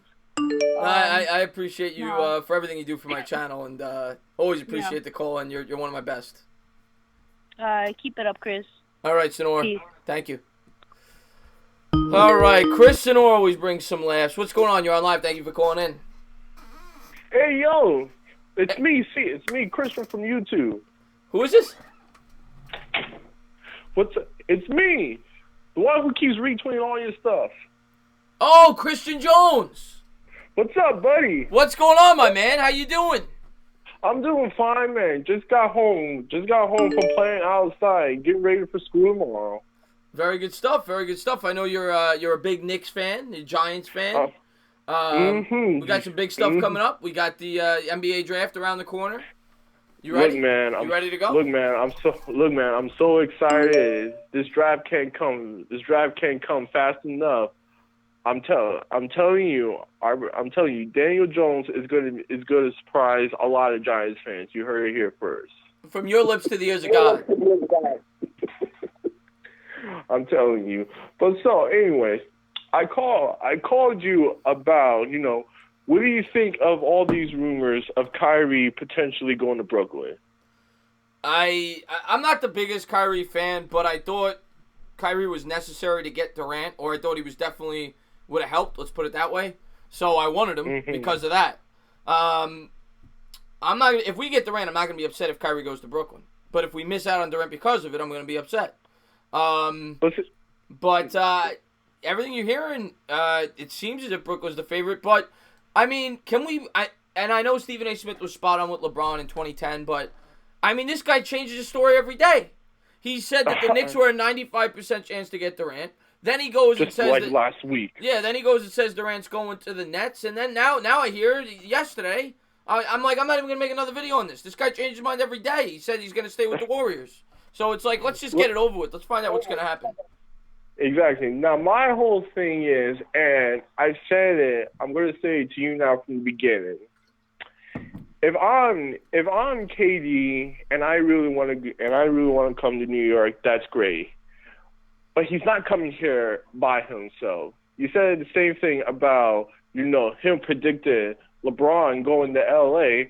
I didn't have a problem with it from that standpoint, but LeBron should have never had gone there by himself. Oh, no. Same thing. And it was a horrible fit. It was a horrible fit in LA with Lonzo Ball and with LeBron James. We know throughout his career he needs jump shooters, and the Lakers didn't have them. Exactly. I mean, you don't put playmakers around a prototypical playmaker. You put shooters and scorers around him. But back to Kevin Durant and Kyrie. Look, Kyrie, he's a great player. He's a phenomenal scorer and all, but he's not an alpha, in my opinion. He's not the type of guy that you want. Not necessarily be the face of your franchise, but Kyrie. If he goes to Brooklyn by himself, it will be basically just a replicant of him being with the Celtics. Like, seriously, how much better is Brooklyn's supporting cast compared to the Celtics supporting cast? So for me, Kyrie, he needs, unless Durant is up to going to Brooklyn, which I don't see happening. If I'm Kyrie, I would either hitch my wagon to Durant in New York, or go to Los Angeles and play with LeBron again. So, Kyrie. So, my feeling about this is, if getting Kyrie Irving is a sure bet that we're going to get Kevin Durant, go for it. But if neither one of them comes, I'm perfectly content on just building through the draft. Sticking with our young guys and maybe keep signing veterans to like 1 or 2 year cheap deals. Cause again, Kyrie, he's not going to Brooklyn by himself. Durant ain't coming here by himself. If I'm Kyrie, I'm hitching my wagon to play with Kevin Durant. If for no other reason, especially here, all I have to worry about is shooting and scoring a rock. And B, it's Madison Square Garden. This could be your town, your city, almost your franchise. And if you and Kevin Durant win here, you're going to be I think it's a golden. I think it's a golden opportunity for Kevin Durant to fix, in my opinion. Well, he won his championships, but if he wants to help his legacy, if he could ever win the Knicks a championship, he's automatically a top 10 player of all time. Easily. He's on par, close to with LeBron James, if he could ever win the Knicks a championship. So he's got an opportunity to take the bull by the horn, and we'll see if he does it. All right, cool. Thanks for taking my call, man. I'll call you back some other time. All right. You got it, Christian. Thank you for being a great subscriber. And I saw what Anthony Manzano wrote in the chat. I apologize. I had no idea. I was just laughing, not at you, because of the chat. Everybody was writing. You saw it. I wasn't laughing at you, and I apologize. I didn't mean to upset you. What's going on? You're on live. Thank you for calling in. Yo, E.T., this is Guillermo, man. What's good? What's going on, Guillermo? Big Jet and Knick fan. What's going on, my man? First of all, you owe the Jets a thank you. A big thank you. Well, for the taking the Eagles guy? Oh, my gosh, dude. Well, first of all, I just want to gloat and say thank God Chris Johnson finally made a smart decision. Like, if you read about this guy, Douglas, I mean, I'm pretty sure you guys know. Like, this guy, the pedigree, the experience, the guy helping out with the drafts. I mean, he's been with Ozzie Newsome, who's a freaking scout, a scouting genius or whatever you want to call him. Then with the Eagles, he was involved with a lot of their personnel picks, helped to get them to the Super Bowl, stuff like that. So you guys better thank the Jets for taking that guy out of the Eagles system, man. Like, I just feel like... Thank you. Thank you. It's like a breath of fresh... Dude, you don't understand, man. Like, well, actually you do, because you're also a Mets fan. Right. It just feels so good when ownership... For some reason, New York attracts, like, the worst owners for some reason. Oh, gosh. Dolan, Wilpon. Oh, my God. What do you think of our Mets? You think we could get it going or what? No. Yeah. I just don't get me wrong. Look, it's nice to see Todd. I swing at everything low in the strike zone, and if it hits, it hits. If not, it's a crappy double play grounder to shortstop Frazier. Right. But this is bad. When I look at this team, and look, people want to kill Callaway, right? I don't think he's that great of a coach, but people want to kill him. I think he's almost playing some of these guys because he's hamstrung.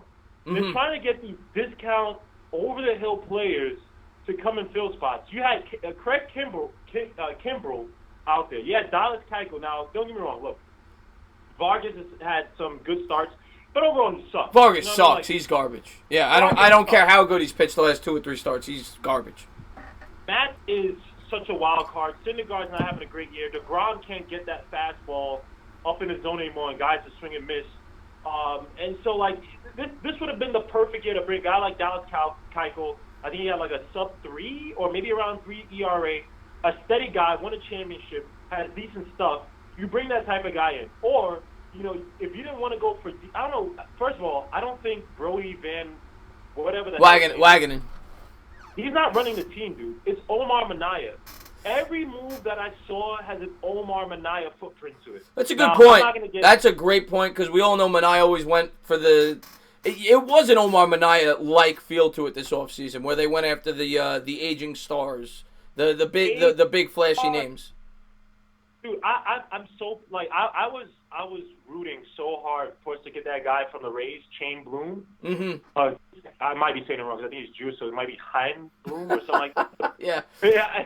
For all the Jewish guys out there, please don't kill me. I'm sorry. I'm trying to get my Hebrew up, but I think it's like Chain Hein Bloom. And this guy, look at the Rays. The Rays tried to play through like the Clippers last year. They tried to tank and they won 90 games.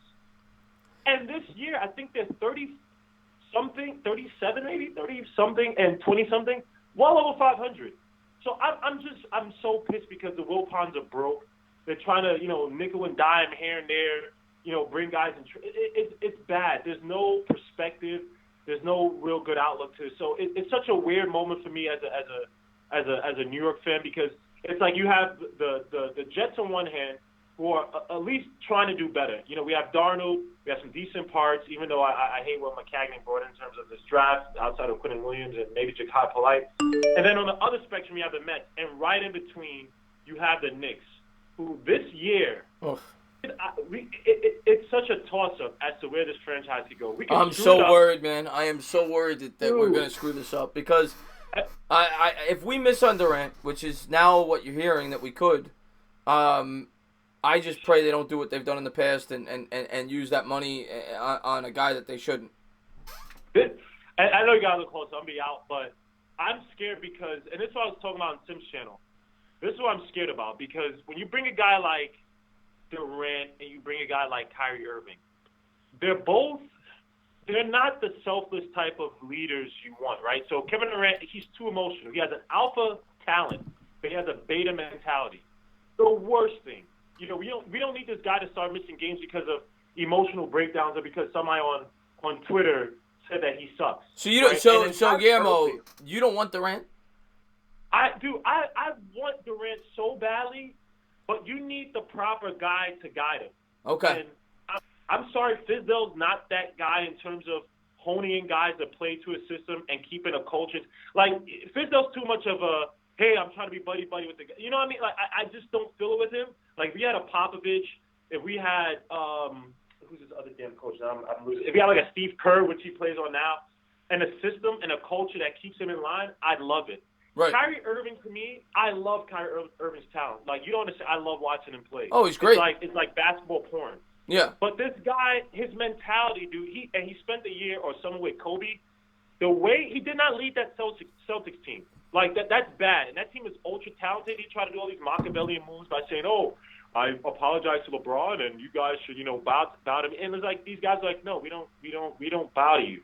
So I'm very scared as to where the Knicks will go. The guy that I want so badly, and I would sacrifice a cat for this, or maybe a dog, because I know people love dogs. I'd sacrifice five of the cutest dogs in the world to get Kawhi Leonard. Oh, God. Kawhi Leonard, man. Best two-way player in the sport. Dude. Look at that Raptors team. That Raptors team, you took out DeMar DeRozan, who's a head case in himself, and Kyle Lowry is still there, but Kyle Lowry also has anxiety issues. Maybe he had to come out of a playoff game because it was too much for him. Kawhi Leonard, if you talk about leader on the floor and nothing you could feed, this guy would be so perfect for New York because we'd actually only have to care about basketball. You couldn't get anything out of him. I would love if we got that. I was thinking about that as you were talking about it. I was trying to think of a team with a worse roster that's won an NBA championship in terms of not having superstar talent at the top. And the Mavericks are the team that comes to mind with the Dirk team, but this team may have been worse than that team. Dude, I'm looking at this team. I mean, Pascal Siakam, don't get me wrong, athletic guy, but he doesn't have much. But he's not a great shooter. His finesse game still needs where he's young. So I mean, you give him time. And I mean, you got guys like Serge Ibaka. I don't know what his percentage is this playoffs, but every time the Warriors try to make a run in the finals games, this guy Serge Ibaka was hitting floaters. This guy was Serge Ibaka, and this is the guy that he was a cast off with the Magic. I mean, he wasn't a cast off, but you know what I mean. So, look, I'll be out. Look, Kawhi Leonard is my guy. The Knicks need to go hard. They need to think about culture and philosophy and system because when you look at the Raptors, you're looking at a bunch of role players, good players, and then Kawhi Leonard. So you don't have to go out and get AD, Kyrie, and KD, and hope they all can play like they play in the Olympics or some crap like that. Get a superstar. I don't disagree. You need a superstar. You need a guy to build around. Build the system around him and have the proper role players, have the proper system, have the proper discipline. You don't have to be rah, rah, rah. You don't have to kill these guys on the court. Have the proper system, have these guys all playing together. Another team that I think that's on a rise, even though they actually lost them. When you look at a team like the Bucks, perfect system. I mean, now, Giannis has to grow a little bit in terms of the shooting, the finesse game, but they're on the rise. That team. Oh yeah, the Bucks are the favorites next year out of the East right now. I mean, obviously we don't know how the rosters are going to shake out, but Bucks are the favorite right now going into next year, in my opinion, out of the East. And that's Budenholzer. That's all Budenholzer coming in, having them, hey, we're going to shoot threes. But he also does a thing where he says that every time they're on the court, we need to have guys in these spots to make sure the spacing is right, stuff like that, discipline. And you have the perfectly in Giannis. When you listen to Giannis, this guy's humble. I'm going to say self-deprecating. What would be the word? He's always like, I guess humble would be the right word. He never puts himself above anybody. He gives props to other stars in the league. That's the guy you want to build. And when he's on the court, his energy is infectious. His defense, the way he works hard, like you feel it. Like he can't shoot, right? Ben Simmons can't shoot, right? But when you see Ben Simmons, it's almost like Ben Simmons has an air about himself, like he's above everybody. Like he knows he's going to go to the Lakers in a few years. Versus Giannis, I know he's saying stuff right now. He's hungry. I completely agree with you. It's two completely different. When you watch them play, you want to root for Giannis. Where with Simmons, it's not. You don't have that same feeling. Yeah. So look, that's all I had, man. Just some few points. So shout out to you, man. Great show, and go Jets, because the Giants, I don't know the hell you guys doing. Daniel Jones. Actually, I take that back. I take that back. I heard Daniel Jones look good, and we'll see. We'll see. I don't want to get ahead of myself. Preseason's where we'll get a good judge on it. Week 3, week 2. That's where we'll get a good judge on it. But there's been encouraging thing that has come out of camp. Yeah, unfortunately. But I'll give it to you guys now. I don't even hate you guys like that. I'm just happy you got Joe Douglas. So peace out to you, man. All right, Guillermo. Thank you for being a great subscriber, man. Have a good one. All right. What is going on? Chris, how are you, my brother? Mark Israel. It has been a while. Obviously, I haven't had as many of these call-in shows. What is going on, my man? Yeah, it has. I think I spoke to you about a month ago, but just off the subject of sports real quick. Go ahead. A couple of weeks ago, I was fishing again, but this time I was in Hawaii, okay? Well, you travel a lot. Yeah, well, we like to fish. What can I tell you? but so I was in Hawaii, and we were marlin fishing. Okay. So I'm there with a couple of buddies, and we were black marlin and blue marlin fishing. So we decided if we catch a black marlin first, we tag and release the fish. We don't keep them. Okay. So when you tag a fish, you can name the fish. So we decided if we catch a black marlin first, we're all Jet fans, me and my buddy. So we decided we catch a black marlin first, we're going to name it Jamal Adams. And if we catch a blue marlin, we're going to name him Sam Darnold. So anyway, right now there's about a 700-pound black marlin swimming around the South Pacific named Jamal Adams. But with that said, all right. With that said, in August I am going down to the Keys, and it's called wreck fishing. In other words, we're going to be fishing for giant grouper, Goliath grouper. Okay. Are you familiar with what Goliath grouper look like and what they are? I know what a grouper is, not a Goliath grouper. Okay, a Goliath grouper usually weighs anywhere from like 5 to 800 pounds. So you're talking like you're like a tuna.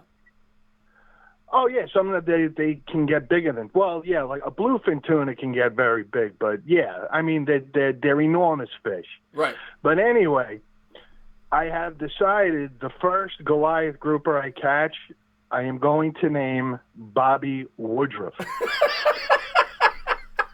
And the reason I am going to name it Bobby Woodruff is, and people, I guess you can look them up on YouTube and see what they look like. Goliath grouper are big, they are ugly, and they are stupid. So I am going to name it Bobby Woodruff. But I don't know if you realize this, but I think Bobby and I have we've settled on our beef, and he's becoming a very good friend of mine. In fact, I'm considering having him come down to Florida with me. I'd love to take him fishing. Are you serious? I'm totally serious. Totally serious, 100%. Now, also imagine this, and I want to talk to him about his show. I heard him mention that he's going to be working in a. Where's he working? He's going to be working in a nursing home, correct? Yes, he said he's going to be doing the morning shift, breakfast and lunch. Right, the morning shift. Anyway, I would give anything. I would give my left testicle to see him do a live stream while he's working. Oh my God! Right? Could you imagine that? That would be the greatest thing ever. Bobby, I know you're listening. You have got to do. Maybe not your first day, but you've got to work that. You have to work that in. That would be unbelievable. Oh, I'd pay big bucks for that. Yeah, I'd pay big bucks for that. That would be entertainment. That would be entertainment. I know, right? Oh, and I think also, who was that guy that a few callers ago, the guy who just, he was just ridiculously repetitive and stupid, and everybody wanted to shoot themselves. What's that guy's name? I don't remember. I don't remember. I don't want to insult anybody. Yeah, well, when the show's over, I'll go back and look, because I think I got a new guy to imitate. So. Oh God! But anyway, yeah, I'm glad you did. I'm glad I got you on this call. I'm glad to see that you're doing the call-in shows again. But with all of that said, before I hang up, I just wanted to say, Giants, 6 wins, 7 max. I agree. Jets, same thing, 6 or 7. Jets, Giants this year at the game. Jets win by a field goal. Sorry, but that's the way I think that's. I think most people would probably agree with what you said. I think the Jets and Giants, in my opinion, are both around the same. 6 or 7 win teams this year. And I would give the Jets a slight edge when they play each other. I agree with that. I mean, I think the Giants could definitely win, but I think I would give the Jets a slight edge, if I'm being completely honest.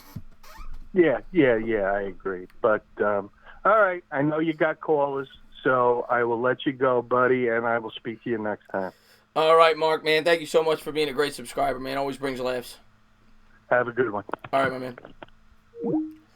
He's not No, I don't think he is Christian. What's going on? You're on live. Thank you for calling in. Oh, yo, what up? What up? Who's this? This is the Brennanator. I'm a bit new here. What's up, my man? Well, I got a question for you. Okay. So, we have the All-NBA teams, right? What would your All-NBA 6-man team be like? 6th man? Yeah. I'd have to think about that. I don't, give me yours, and I'll tell you if I agree. Derrick Rose. I feel like you got to put Lou. Rose had a nice bounce back year this year. Yeah. I feel like you put Terrence Ross in there. Okay. And then probably Sabonis and Harrell. Yeah, I like Harrell a lot. He's one of those throwback players. Yeah, that's not a bad list. Sabonis is really, really talented as well. Harrell is one of my favorite players in the league. He's a throwback. Oh, yeah. I like him a lot. He definitely, one of the most improved players. Maybe the most improved center this year. Yeah, Siakam's going to win it, from all accounts. Yeah. But he's obviously not a 6-man. But, yeah, it's a good list. Okay, I got one more question. Go ahead. So, I'm a Blazers fan, okay? What do you think we should do this offseason? Well, what's your cap situation like? He hung up on me. Van Vliet, 6-man. Oh, good call there, Jeremy. Van Vliet. Van Vliet's a very good 6-man. Look, I won't call you shit's expensive. It shouldn't be expensive. You should be able to just call. I don't think it's a charge. It's not a charge. I don't know if it's the way you're calling, but I'm pretty sure when you call, there's no charge. Mika. I don't know how to do it, but when people call and they don't get charged. Oh, you're from Switzerland. Oh, okay, that might be why. Thank you for being a part of the channel. I appreciate that. What's going on? You're on live. Thank you for calling in. Yeah, I really like Daniel Jones a lot. I think I already know who I'm talking to. I think Daniel Jones has the greatest lats out of any player I've seen come out of college. His thighs. You like Daniel Jones's lats? I hear he bleaches his anus too, and get him in love. What? It's not funny. The guy bleaches it. He's got to look good for the camera. Philly, my man? What is going on? The King Dingbat calling. If you have not subscribed to Philly 500, I don't know what you're waiting for. He is the smartest guy, the funniest guy rather. And he's a smart guy too. But the funniest guy on YouTube. I love his channel, and go over there and check it out. What's going on, my man? Nothing. Just called to say hi. What's going on with you? You ready for the Toronto Raptors to win the series? Because I got $350. I saw that on Twitter. Yeah, what were you getting? 2.5 to 1? Yeah, something like that. It's gonna pay out $840. I had a weird feeling. I had football winnings, and I said I'm just gonna do it, and I did it. And holy crap, dude, I'm 1 game away. That was a good bet, man, because when you made that bet, I remember seeing it on Twitter, and I remember thinking it was like, I remember seeing the picture, I'm like, those are pretty good odds, but I don't think the Raptors are going to win. But you're looking pretty damn smart right now, I'll tell you that. 1 game, man. It's lucky. It was just a total gut feeling, man. So let me ask you this. Yeah, go ahead. You really think your Giants are going to win 7 games this year or what? 6 or 7. 6 or 7. Yeah, I think 6 or 7. I think that's a fair estimate. But I mean, football's a funny game where I know, like, going in, everybody's gonna rag on them. They're gonna say you lost Beckham, you know. And I think that the Giants, like anybody else, if they catch all the breaks, could win 9 or 10 games. But they would need to catch every break. You know what I'm saying? Oh, Clocks, thank you so much for the super chat. He says, good luck with the move, bro. Gonna call in 561. Please go to DeFaro's Pizza before you leave. It's only the best in the world. Google it, and it's in. I will definitely go there, Clocks, before I leave. DeForest Pizza, I'll definitely check that out, man. And thank you for being a great subscriber, my man. You know, if I'm being like fair, I'd say 6 wins, maybe 7. Yeah, it'll be interesting. I'm curious to see how long before Daniel Jones takes over. That's the whole big thing for you guys. If I was Shermer, unless the Giants completely do horrible coming out of the gate, and they could, but based on their schedule, I don't think they will, because they have some winnable games early on, like the Redskins home. They have a few pretty winnable games. So I think they could be around 500, 6, 7 games into the season. Their second half of the schedule is brutal. But if I was Shermer, I think I would wait until after week 10, because then you got the bye, week 11. Right. So it would give Jones 2 weeks to prepare, and then he'd play the last 6 games. That's what I would do, if the Giants were out of it. Yeah. Well, the Giants are going to be nice 2 wins for us. Nice, easy wins, you know it. I know it. That's all I keep hearing from Eagles and Cowboys fans, and you have every right to feel that way. We haven't beaten. Cowboys fans are delusional, dude. I got them all worked up. I did a video on Dak Prescott versus Carson Wentz. Now they're all flipping out about it. But it had to be said. Yeah, well, I keep seeing, and not just from you. I've seen a lot of articles, and a lot of people have been debating those two. I don't get the debate. I don't get the, like, Carson Wentz is, when he's healthy, is twice the quarterback Dak Prescott is. You know, he's a top, at worst, top 7 or 8 quarterback when he's healthy, and Dak's nowhere near that. It's going to be fun, man. I cannot wait for football season. And I just wanted to say one other thing before I go, and I'll let you go because I don't want to keep you guys on too long. I know you got a lot of people, but the Jets fan that called you and was talking to you about Joe Douglas, I just, as an Eagle fan, I got to say congratulations to the Jets because I think they got a really good GM, and they should be very excited because I think he's going to do great things for them. Yeah, and it was funny, like the Jets this year with McCagnon, who was the former GM, they were showing like they were kind of like, why would you let McCagnon draft this year, and knowing that you were going to fire him? So it was kind of it kind of looked like dysfunctional, but they're getting rave reviews for hiring this guy. Yeah, well, you know what's interesting is he apparently walked out. They lowballed him, but then the Texans fired their GM, and they tried to hire Joe Douglas a year ago. I think that scared the Jets and made sure that they locked him up. Yeah, I mean, from all accounts, it's a great hire by the Jets. You know, and we'll see, but I think the Jets are still a year, maybe two away from being a really good team. They had a lot of money to spend this offseason, and they definitely added some pieces, but I don't think they added it in the right places. I thought they should have addressed the offensive line more than they did, especially for a young quarterback like Sam Darnold. Yeah. No, I hear you. Well, it's going to be interesting, and I'll let you go, but I love you, buddy. Love your channel. Just wanted to call and give you my respect and say hi, and I'm listening. No, I mean, Philly 500 is the frickin' man. I love always watching your stuff and working with you. I hope I get to work with you more in the future, and keep up the great work on your channel. Thanks, buddy. I appreciate it. Love you, man. I'll talk to you later, and see everybody in the chat. See you guys later. All right, my man. Have a good one. All right. That was Philly 500. He is the absolute best. What is going on? You're on live. Thank you for calling in. Hello, Chris. Hello, who's this? Nelson. Nelson. How you been, Nelson? All right. Yeah, I was thinking about the Giants season. Okay, what are you thinking about? Because I was thinking about because when you look at the Packers and the Patriots schedule from the 2007 and 2011 season, I think they won I'm talking about this season. So there's a chance that we can win the Super Bowl when following the Packers and the Patriots schedule on the same schedule. Okay.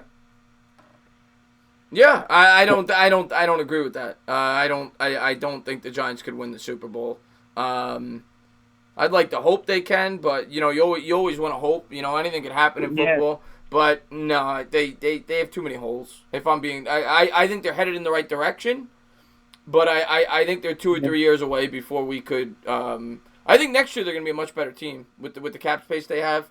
But I think they're next year maybe you start thinking potential contender, but this year you just hope they get better. But I don't want to raise expectations because I don't see that.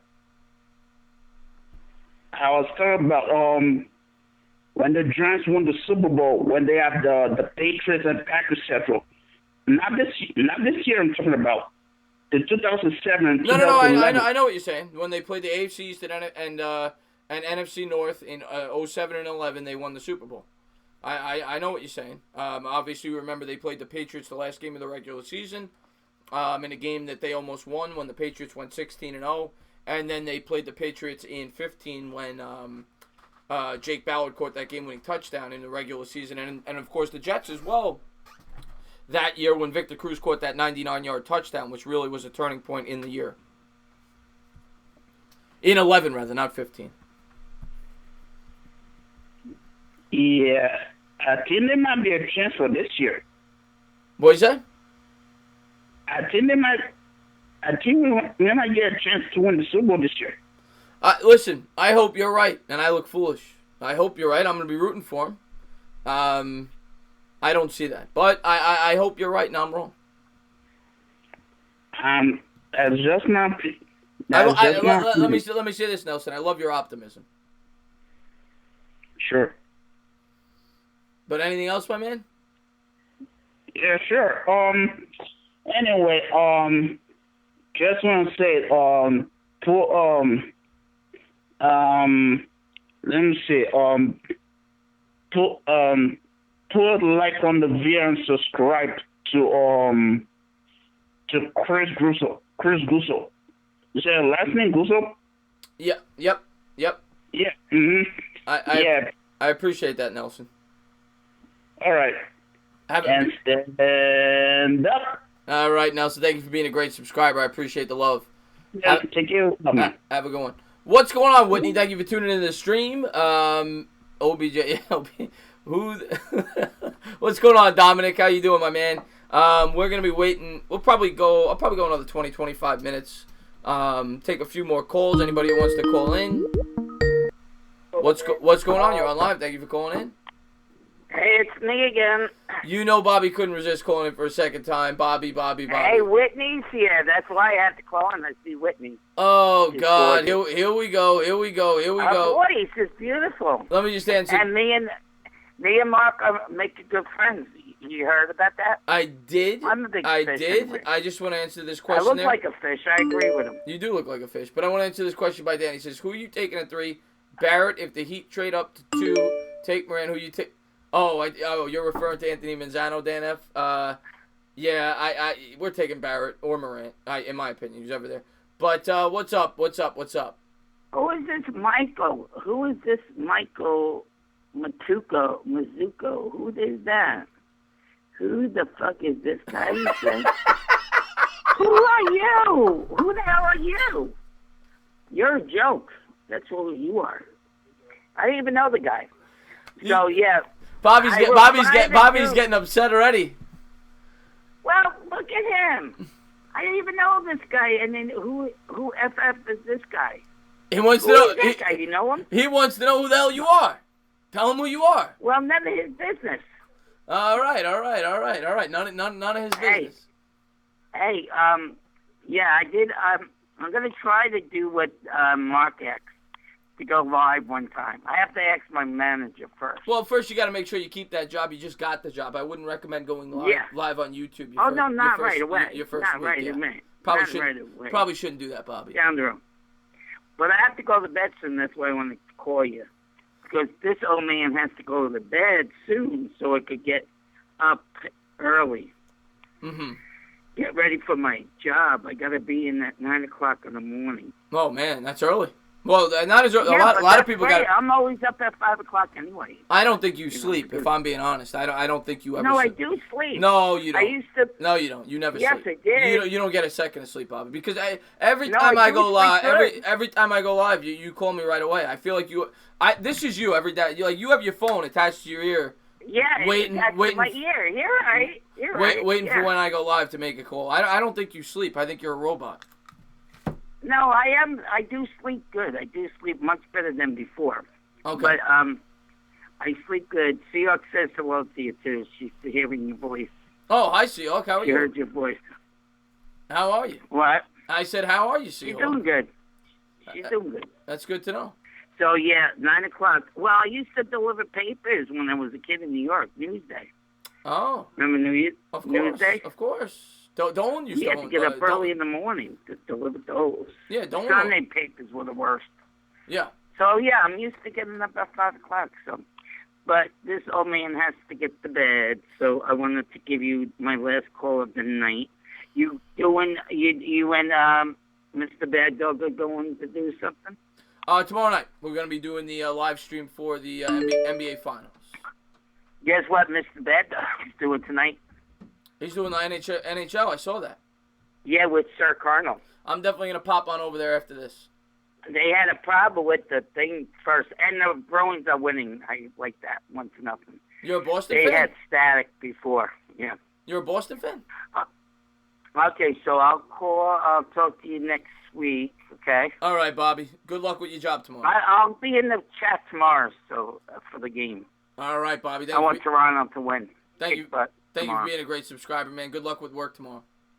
You're an awesome guy. That's why you have to have a lot of subscribers. I appreciate that, Have a Bobby. great night. I appreciate all the love, Okay, man. bye now. All right. There should be a yeah. Call. I don't normally take second type calls. I didn't know it was him. What's going on? You're on live. Thank you for calling in. Well, if Bobby Woods is going to call twice, the future Sexy 16 champion of the world is going to call in twice. God. All right, just as I say that, we got another second time call. What's going on, Mike Nixon? How you doing, buddy? I'm doing good, and I just wanted to also say, because I know last time I called, I wanted to give a little update that yesterday was our my high school team's they 7-on-7 competition yesterday. And how did that go? It actually went better than what I thought it was going to be for only having 1 week of practice and only finding out like a week earlier that we were going to have it. But we ended up winning two of them, losing 2 of them, and tying 2 of them. Okay, so 500. Yeah, so it was pretty good. I was very proud of them, and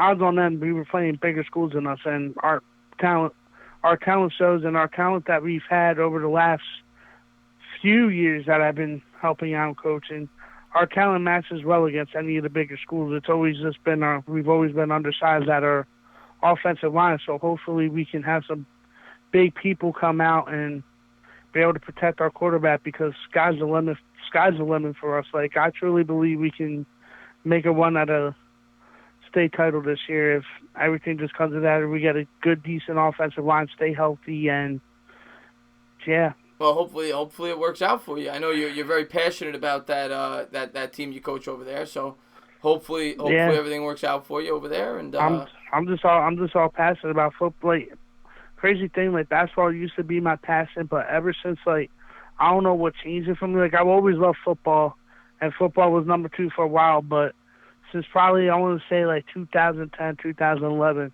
football has become my number 1 passion. Yeah. I love the game. I love football, and to be honest, I regret not playing in high school because I really wish I did. Yeah, I'm the same way. When I was in high school, I weigh about almost 200 pounds now. But when I was in high school, I was very thin, very scrawny, and I didn't play. Mm-hmm. But I wish I played. If I go back in time, I played baseball, but I wish I played football. But like, before I go, like, I want to talk a little bit about the Knicks, because I didn't get a chance the last time because we were talking about the Giants. But I think all this stuff is another one of these media things, because, like you said, like, Stephen A. changes his mind every time he speaks. Next thing you know, he's going to say, "Oh, Kevin Durant and Kyrie Irving's going to go to Indiana." Right. You know what I mean? Well, no, you know what I mean? Stephen A. Smith, he changes his mind every day, it seems. Exactly. Like, I still think if we don't get both, I still think we will at least get Kevin Durant and maybe Kemba if we don't get Kyrie. We'll see. We'll see, man. Everything's going to revolve around Durant, because I don't think Kawhi's coming there.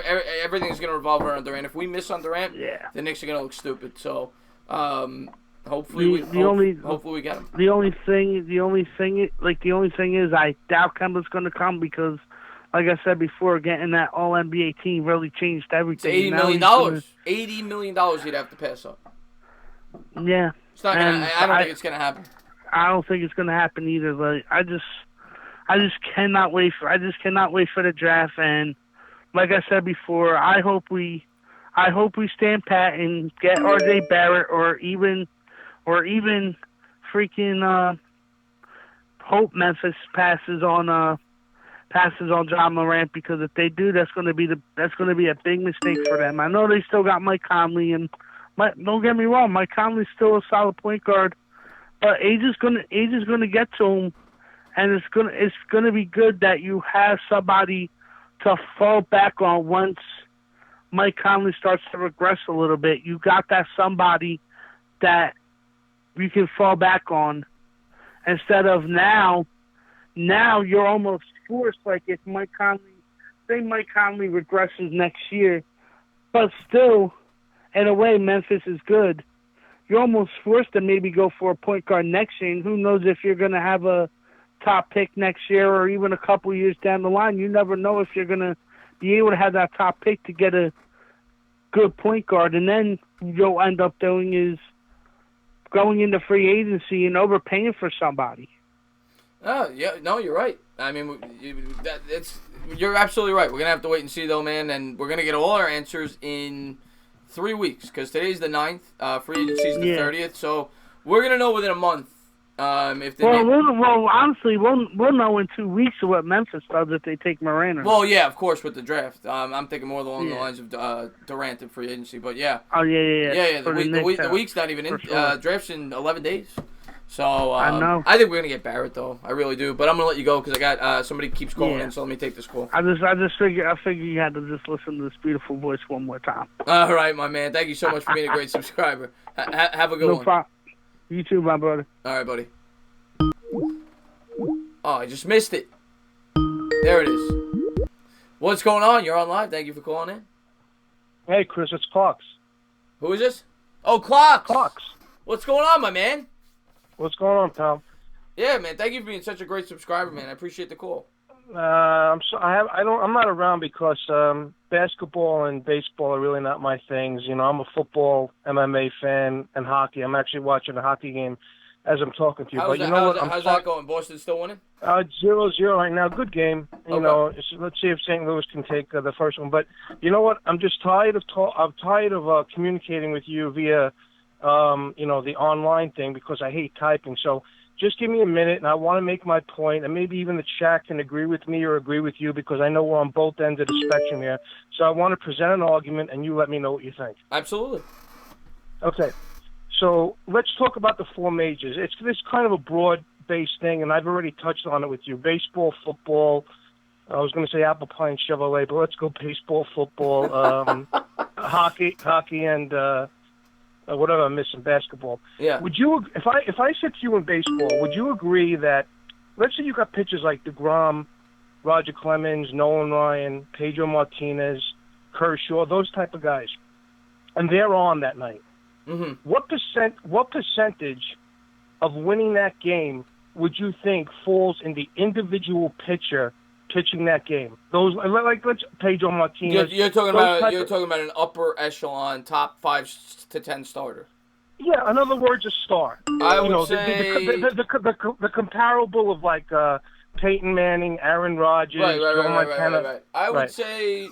I mean, obviously it's all relative to your opponent, because if you're versing the Dodgers or the Yankees, it'll be a little bit lower than if you're versing a team like, I don't know, the Reds. But wait a minute. I'm not talking about any other players on the team. I'm saying, would you say that if you get a guy like Kershaw and he's on 85%, 85%? Okay, I was 75-80. Okay, you're already starting to make my point. If he's on, yeah.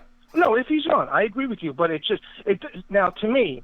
Let's just say, for argument's sake, Aaron Rodgers, Joe Montana, any quarterback that you want to give me is on. John Elway in his prime, they're on. Does it matter to anyone if he's on, but he has 3 seconds to throw the ball, he has no one to throw the ball to, he has no receivers to throw to that can make a spectacular, an above-average catch? Would you say that a quarterback is ever 85%? Never.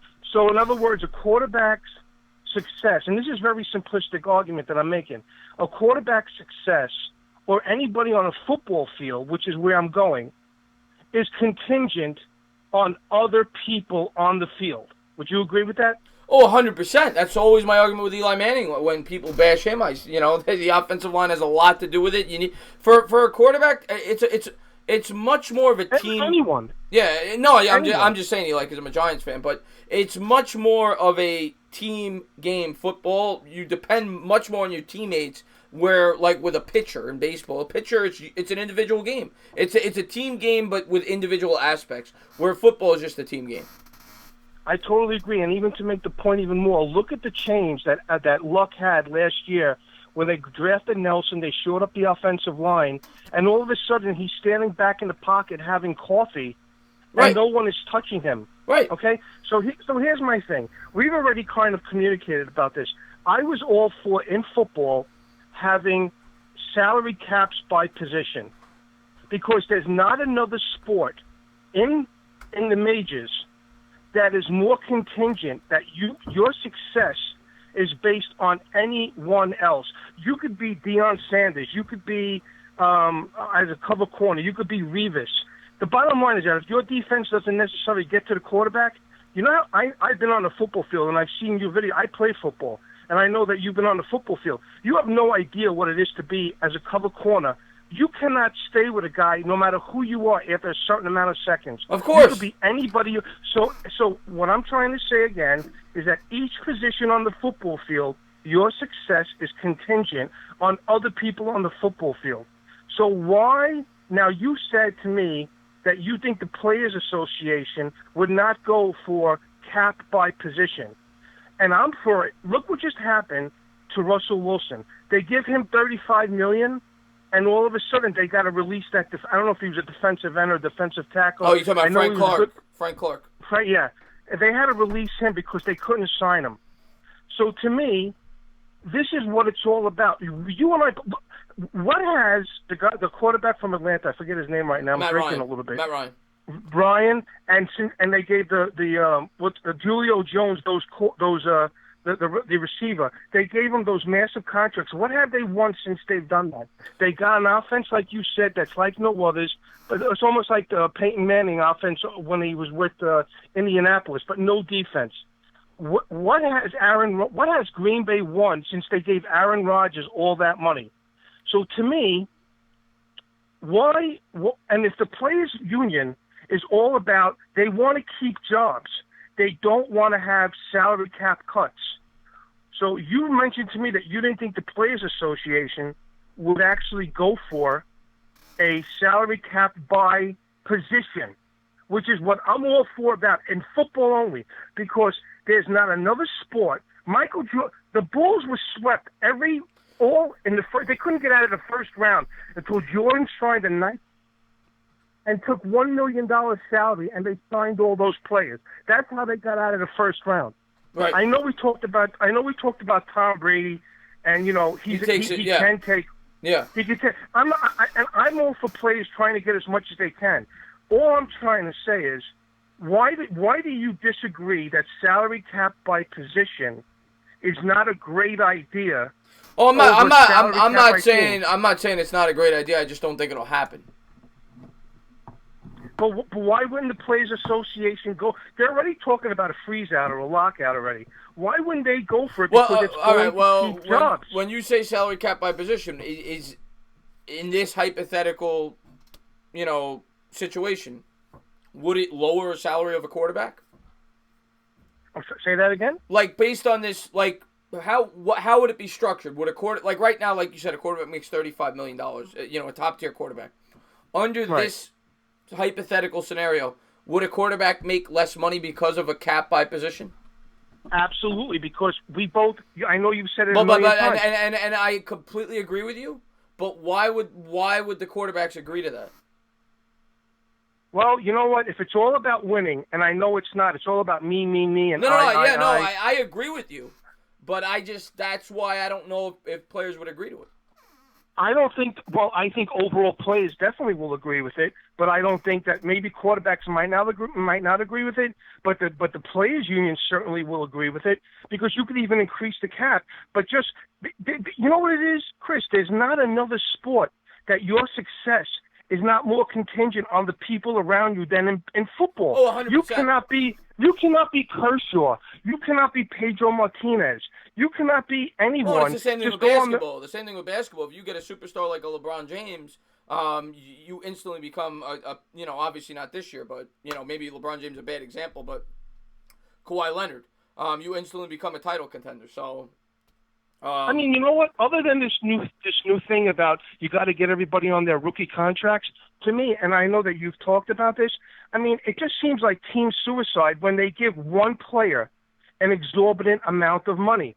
When they give a quarterback $35 million, when they give a receiver $20 million. Well, I mean, why do you think? And we talked about this. Do you really think Emmitt Smith would be anything like he was if he didn't have Larry Allen, Eric Williams, Troy Aikman, and Michael Irvin around him, where they didn't have to stack 9 in the box? And you know what? Basically, Larry Allen used to say, "He's running behind me. Stop him." I mean, so. To me, I just don't understand why it doesn't work and why I'm getting. So I mean, a lot of people agree with what I'm saying. I'm just saying it's got to be. eventually they'll take to it. The players will take to it because it's more money for the team as a whole. It's more money for the. I mean, you know what the funniest thing? The most individualistic position on an NFL squad is the field goal kicker. I mean, honestly, think about it. You got a long snapper. You got a holder. And if the guy could kick 50 yarders, he doesn't need 7 seconds. That's the most individualistic, because a quarterback, no matter how great you are, your success you still need you need your other pieces. Yes, I agree with that. One thing, and I'm going to let you go after this just because I have one other person trying to call in before I end the show, but I think you're a great subscriber. But one thing I've always said, I think that they need to tweak it, because I think the running back position specifically gets screwed. Because I agree. They like Saquon Barkley. Take him for example. That guy is a horse right now. The Giants are going to run him into the ground. And after 5 or 6 years, nobody's going to want to give him a 5-year contract. He's going to get franchised like Le'Veon Bell did. So I think that they need to come up with a structure where the running back somehow can get paid top-tier money from the jump. Because, or maybe he has to prove it for 1 year, whatever it is. But Le'Veon Bell, he's a perfect example. He got screwed. And I think that's a good tweak that you're saying. What you have has a lot of what you're saying has a lot of validity. Yeah, and Barkley might run into the same situation when he hits the open market, because nobody, as good as you could be the best running back in football, nobody's going to want to give a 27-year-old running back a 5-year contract, because I mean history shows that by 29-30 you're going to start to break down. I agree, bro. All right, listen, go take your call. Have a great night. All right, buddy. Thank you so much for the call, my man. All right. I saw Whitney's trying to call in. I just want to let Cox talk a little bit. He's a great subscriber of mine. So I'll take 1 or 2 more callers. It's 9:05. Whitney, if you want to call in, by all means. And we'll keep this going for a couple more minutes. Just waiting on a caller here. And Delano, what's going on, my man? All right. What's going on? Thank you for calling in. Hey, what's up? This is Charles Reed. I just wanted to say, fuck niggers, dog. I fucking hate all niggers. Sorry about that, guys. Not going to react to that stupid nonsense anymore.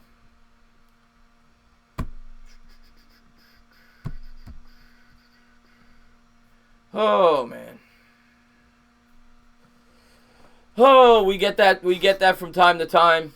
And you just get stupid people, and I've learned to ignore it, because if you react, they're going to call in more and more and more and more. And I just don't react to it anymore. What's going on? You're on live. Thank you for calling in. Hey, what's going on? It's Delano. How you feeling? What's going on, Delano? How you doing, my man? I'm doing all right. I'm sure that caller wouldn't say that to my face. So no, I'm sorry. I'm sorry you said that. I can't, obviously I can't do anything about it, but yeah, sorry about that. That's all right. He might end up looking like Van Fleet did in Game 4. So, I mean, So what's up, my man?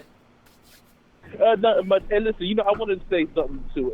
It's a very unpopular opinion, because I know everybody is really high on the guy. But, Kyrie Irving is a real troll.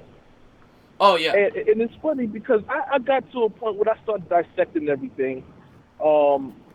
Him wanting to, from the moment that he wanted to leave Cleveland, and he wanted to be his own guy or be the number one guy. Now, I look at it like this. You've had about, 4 years in Cleveland.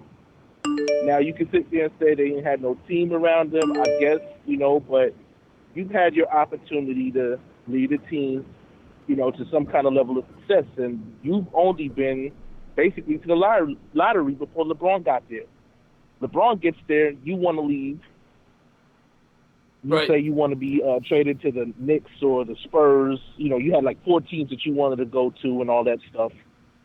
And becoming a Celtic. Right.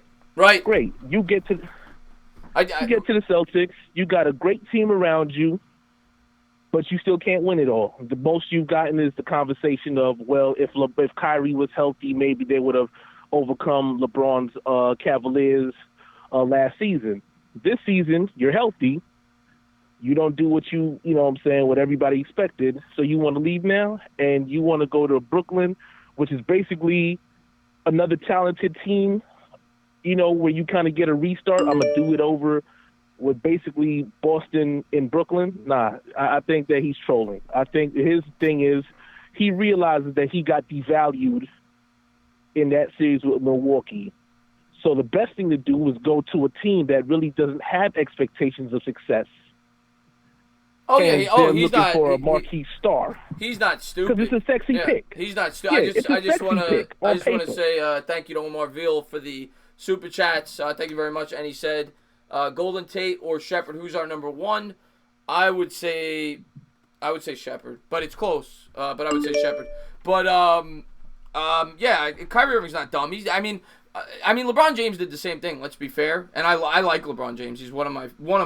LeBron James, I think, at this point in his career, is like the most hated athlete in all of sports. I feel like people go out of their way to knock that guy, and I'm not saying he doesn't deserve some of the criticism. What he did when he went to Miami, it was dumb. It was a dumb decision. I personally think if he could take that back, he would have. But LeBron James kind of did the same thing. He left Cleveland. He waited till Kyrie got there. He waited till they got the number one pick, and he went back there. And right. I agree with you. Kyrie Irving is he's not a number one guy. He's a 1A. I think he's better than a number two, but he's not good enough to be. He's like Carmelo. Like Carmelo, I don't think was ever like a guy where he could be the one and win a championship. And I think Kyrie's in that same mold.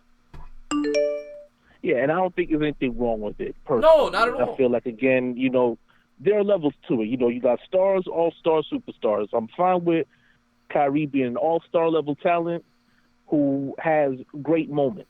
The same thing with, I guess, like a Damian Lillard. He'll be a good player with great moments. So you'll be fooled at sometimes to think that they're beyond what they're supposed to be. But for me, I'm not even going to feed into the whole Kevin Durant and all that stuff, because at the end of the day, Kevin Durant he has not come on record and said he wants to be a Knick. So until the day comes when he signs a contract and, whatever the case may be, then I'm going to just, okay, he's a Golden State Warrior, and from what I see, he'll have more indication to re-sign with them. And I'm fine with that, personally. I would love for my team to finally start succeeding, but I'd rather build from the ground up. I'm fine with it. I'm fine if we miss on Durant if the Knicks do the right thing and do exactly what you said. I'm not confident based on prior history that the Knicks will do that. I worry that if they miss on Durant, they will then spend that max money on a Butler or a Tobias Harris, and I hope that's not the case. Yeah, me neither. I don't want either one of those guys. And Tobias Harris, him being a New Yorker, of course, stories like that are great, but you're not really, helping us as far as positions go, needs and all that stuff. So I don't see him translating into us, having successful wins and a successful season. So, again, I'd rather build from the ground up. In regards to Daniel Jones, I know basically, everything right now is just reports and, nobody knows anything for real. But I'm hoping that he doesn't wet the bed. I'm hoping that he comes out there and actually shocks everybody, that it's a pleasant surprise, and he has a successful run with the Giants. Like I said, and I'll never apologize for it. I did not like the pick, but he's a Giant, so I'm supporting it. Well, that's all you can do. That's all you can do. You got to hope for the best, and I think he could be good. I'm always gonna be on record of saying, and I hope I'm wrong. I hope I look like the biggest moron in the world. I would have taken Josh Allen. I still feel that way, but I do see some of the positives from Daniel Jones, and hopefully it works out. If Daniel Jones works out to be a good quarterback, no one's going to ever remember that we passed up Josh Allen. So, you know what I'm saying? Right. Like 5 years from now, nobody's going to care. So, if Daniel Jones works out, we're all going to be happy. So, hopefully he does. I think he has some talent. And I think the Giants are setting him up to succeed. I think they're building the team the right way, and for the offense at least, where they've improved that offensive line and they've got a premium running back. So, I think Daniel Jones is going to be in a spot to succeed. It's just a matter of whether or not he can capitalize on it. And, I'll be honest, I think we got a better receiver core without OBJ in the lineup. His talent is exponential, so I'm not, sitting here taking anything away from him, but he's a distraction. And when it comes down to good corners, I mean, he'll succumb to on-field issues or whatever. I mean, look at this situation with Josh Norman. You know, like stuff like that. Like you can't allow another guy to get in your head when you're supposed to be the franchise guy. And I feel like, you know, all I'm waiting for is the moment that the other shoe drops in Cleveland, when the games are, you know, they're close, or you're losing games, or you're not getting the passes that you feel you deserve, and the whole, you know, the conundrum of that situation. You know, it'll tell, you know, it'll unravel itself in its own time. And Landon Collins, I don't know what's going on with him. I mean, my thing is, again, you're not on the Giants anymore, so why are you still talking about us? Right. Well, yeah, I'm sick of that. I mean, I mean, he's clearly showing that. I guess he deep down he still wishes he was here. I mean, that's what that's about at this point. But, yeah, man, I just can't wait till OTA. I mean, preseason's here and training camp, and then we get. I think we're gonna get our first real look at this guy like week 2 of preseason. Like that's when we're gonna really get a good grasp on what we think Daniel Jones could potentially be. And I can't wait till I hear you and Bad Dog calling these games. I'll be honest, I actually would rather have watched. Rather have listened to you guys and watched the games. And it, you know, that's wow, man, I appreciate that. Well, tomorrow night he's gonna be on the channel. We're calling the finals, so. Okay, well, I'll be off too, so I mean, you know, I'm definitely looking forward to that, and I'll be tuning in. I appreciate all the support, Delano. I really do, man. Hey, have a good night, and salute to everybody in the chat. All right, buddy. Have a good one. You too. All right, I keep seeing Whitney saying she's trying to call. I will stick around, Whitney, until I get your call. I've seen you write that a few times. I hope this is her. I don't know if it's her or not. What's going on? You're on live. Thank you for calling in. What's up, Entertainah? What's going on? Who's this? What's going on, Dire Knicks fan? Thank you for popping in. Who's this? This is Dylan Renner. What's going on, Dylan? How you doing, buddy? Hey, I'm doing good, man. Sorry, I really haven't been putting too many comments in your stuff or whatever on your videos because I've just been so busy because I'm like 16 now, bro. You know, reaching up the height on the scale. So. No, don't worry about it, man. I know you're a great subscriber of mine. Don't worry about it. All right, good, because a lot of stuff. All right. Anyway, got a lot of questions for you. Yeah, go ahead. Not a lot, but no. What's been the most impressive thing about Daniel Jones to you in OTAs and minicamp? All right. Let me be completely fair. I haven't actually gotten to see it. I mean, I've seen highlights, but, you know, I'm reading reports. I'm not actually at the minicamps and everything, but from what I've read, yeah. The thing that you're most encouraged by is his arm strength. You know, it seems as if people have been pleasantly surprised and they think his arm's stronger than they initially thought. The other thing I like reading about Daniel Jones, and I expected this, you know, from what you heard about him in college, is he's, you know, obviously a very cerebral, very smart quarterback. I think he had the highest Wonderlic test of any quarterback in this year's draft. And he's hardworking. He's in the film room. He's following Eli Manning around. He's trying to learn the game. And those are the some. And he handles the media well, which I expect. Right. With that, though, would you consider starting Daniel Jones over Eli if Eli seems to struggle in preseason or in practice, like later on? I don't. You're asking week 1? Yeah, like if he starts struggling throughout preseason and things aren't going well for him, would you consider him like Daniel Jones starting over him, or like to benefit the rebuild, or? I don't expect. Daniel, Eli could have the worst preseason in the world. He's going to start the year. Yeah. But in my opinion, maybe I'm wrong. But I'll say this: if the Giants start off 0-3, 0-4, fan base is going to be calling for Eli's job, and I could see it happening then. I think for Eli to keep his job this year, he's got to get off to a good start. You know, and I just think it's totally uncalled for the Giants to do that. You know, after everything he's done for our franchise, you know. Like, through the ups and downs and stuff. I just don't want to see him go off the field in retirement like that. Like, I mean, I'm with you. But, you know, at this point, I'm with you, man. I would love to see Eli ride off into the sunset and have a great year. Maybe not win a Super Bowl, but have a great year. The Giants make the playoffs, and that would be a fairy tale. You know, it'd be great. But at the same time, you can never put a player above the team. And if the Giants are 0-4 and you're not going anywhere, why would you waste the opportunity to develop Daniel Jones? You think that early though? 0-4? You think 0-4? I don't know if I'm just giving you a number, but if they get to the point where they feel like they're out of it, or if they feel that Daniel Jones is the better option if Eli's not playing well, I think they got to do it. You know, I'm with you. Eli Manning's my favorite athlete of all time. I admire everything about that man. I'm a Met fan. I'm a Knicks fan. They've never brought me anything. Eli Manning was the quarterback that brought me 2 Super Bowls. So I ride or die with Eli till the end. I'm going to support him until the Giants tell me not to anymore. You know, as the starting quarterback. So, but you know, there comes a point in time where you have to see what you got. You know, and if they're out of it, or if they think that Daniel Jones is a better alternative, you got to roll with them. Yeah, true. Yeah, I've been a Nets fan. I'm a Nets fan, and I've had a couple bad years with those Nets, bro. It's like been crazy, like up and down all the time. Nets, and the Giants, of course, and the Yankees. So I'm rocking with them right now. All right, I'm gonna switch over to the Knicks though.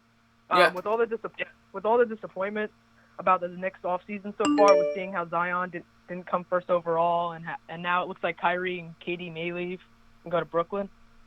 If these rumors are true, how do you think the Knicks can still bounce back with a good offseason? So you're saying we miss on Durant, we miss on Irving. How can we have a good offseason?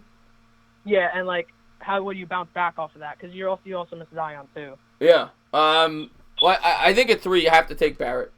You know, that's it. That's if Morant doesn't drop there. And you would prefer over Ja? I don't know about that. No, if Durant's not here and if Irving's not here, I'd probably prefer Morant. But I'm just going off the assumption that Morant's gone. Right. So I would take Barrett 3, unless you trade for Anthony Davis, which is still a possibility. The Pelicans are shopping him. They're probably going to trade him, and he's probably either going to be a Knicks, a Celtic, or a Laker. But if you stay at 3, you got to take Barrett. And this year, if you miss out on big guys, you've got to sign guys to 1-year deals, and you cannot waste the cap space. You got to just keep saving that cap space and hoping you could get one big guy, a couple of big guys down the line. They cannot waste that on a non-max player. The Knicks cannot do that. Yeah, that's true. All right, well, that's all I wanted to ask. Shout out the stream. Thank you for allowing me to call on, and best of luck. I appreciate that, Dylan, man. Thank you so much for being a great subscriber. All right, see you later. All right. And I saw Cushmaster. I just want to answer a question. So I saw in the chat, Cushmaster asked me if I'm having a beef with Ron Effect. I don't know where that came from. I don't conversate with Ron Effect. I have no beef with Ron Effect at all. Supposedly on his live stream, he told somebody in the chat that... AirPods gang. Oh, what's going on, AirPods gang? What's going on, my man? Thank you for tuning into the stream. Yeah. I want to talk about the NBA. Okay, what's up? Who do you think's gonna win the NBA Finals? I think the Raptors. They're up 3-1. I think the Raptors are gonna win the NBA Finals. Is Kevin Durant coming back tomorrow? I don't know. I've heard mixed reports. I have no idea. But even if Durant comes back, I still think the Raptors win. I don't think they lose the next 3. Yeah. But we'll see. Who do you think the Knicks are? Who do you think the Knicks are gonna get in free agency? I mean, I'm holding out hope. I'm holding out hope that they get Kevin Durant. But we'll see. You know, at this point, everything's rumors. You know, you're hearing everything's coming out of Stephen A. Smith's mouth. You know, he's going there, he's going here, he's going here. It changes every day. So at this point, I'm just gonna block out the rumors and just wait and hope that we get Kevin Durant. Yeah. You know. Are you gonna live stream the NBA draft? I'm gonna be yes. It will not be on my channel. I'm gonna be on somebody else's channel. So stay tuned for that. Are you gonna do it with Bad Dog? I will confirm. Even though I love working with Bad Dog, it will not be on Bad Dog's channel. I will confirm that. Oh. But you know who they are, and you'll see. But Okay. anything else, buddy? Yeah. What do you think about your Mets? What do I think about my what? Mets. My New Mets. York My Mets. Mets. They're starting to play Yeah. better, but they got a tough schedule coming up. They've won 4 of the last 5, and I see Cowboys family just popped in, by the way. And I've been so busy. I've been moving. Definitely got to work with him though in the future. I love that guy. If you've not done so, subscribe to his channel. I'm a Dodgers fan. Oh, you're a Dodgers fan. Yeah, I mean the Mets. They got a tough schedule coming up. Hopefully they could get to the All-Star break at 500. That's what I'm hoping for right now.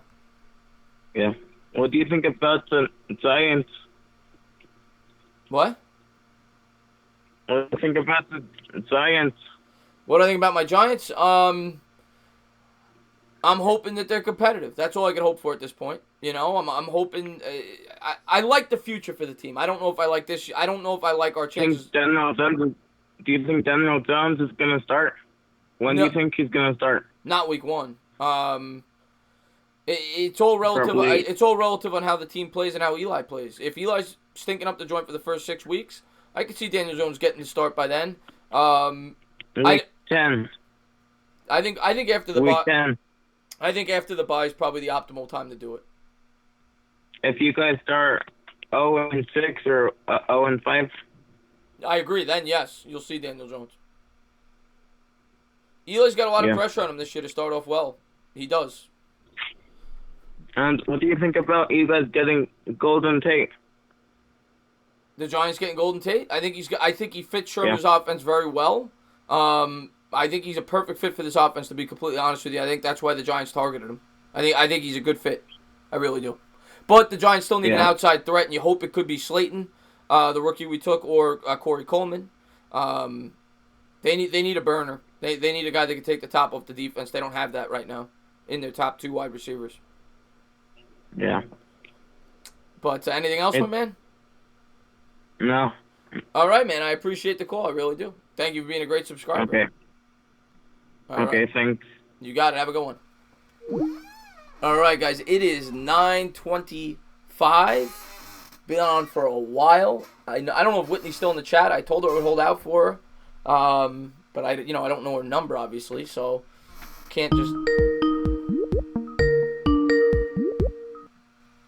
What's going on? You're on live. Thank you for calling in. Sheesh, about time. There she is, Whitney. How are you, Whitney? I'm doing good. How are you? I'm good. I'm good. I know you're a big Giants fan. You're probably getting ready for preseason coming up. Yeah, but that's like a tease for me. I'd rather just wait till the real season start. I mean, I'll look at a game here and there, but me being in South Carolina, I won't be able to catch all of the games, so I just have to work with what I have, and then I'll just be listening to you and Bad Dog. Yeah, I know. You must be. What do you think of this team right now? How do you think we're gonna do? I think we're gonna do okay. I haven't given up completely. Just been upset at some of the moves that were made, but I mean, we're humans. We're going to make mistakes. Hopefully, the mistakes that I'm thinking that they made won't hurt us in the long run. But I mean, at the end of the day, all teams do it. I don't expect none of the teams to. I mean, the only team I've ever seen that really don't give up on their players as quickly is the Patriots. But everyone else, they'll give the players certain years, 2 to 3 years.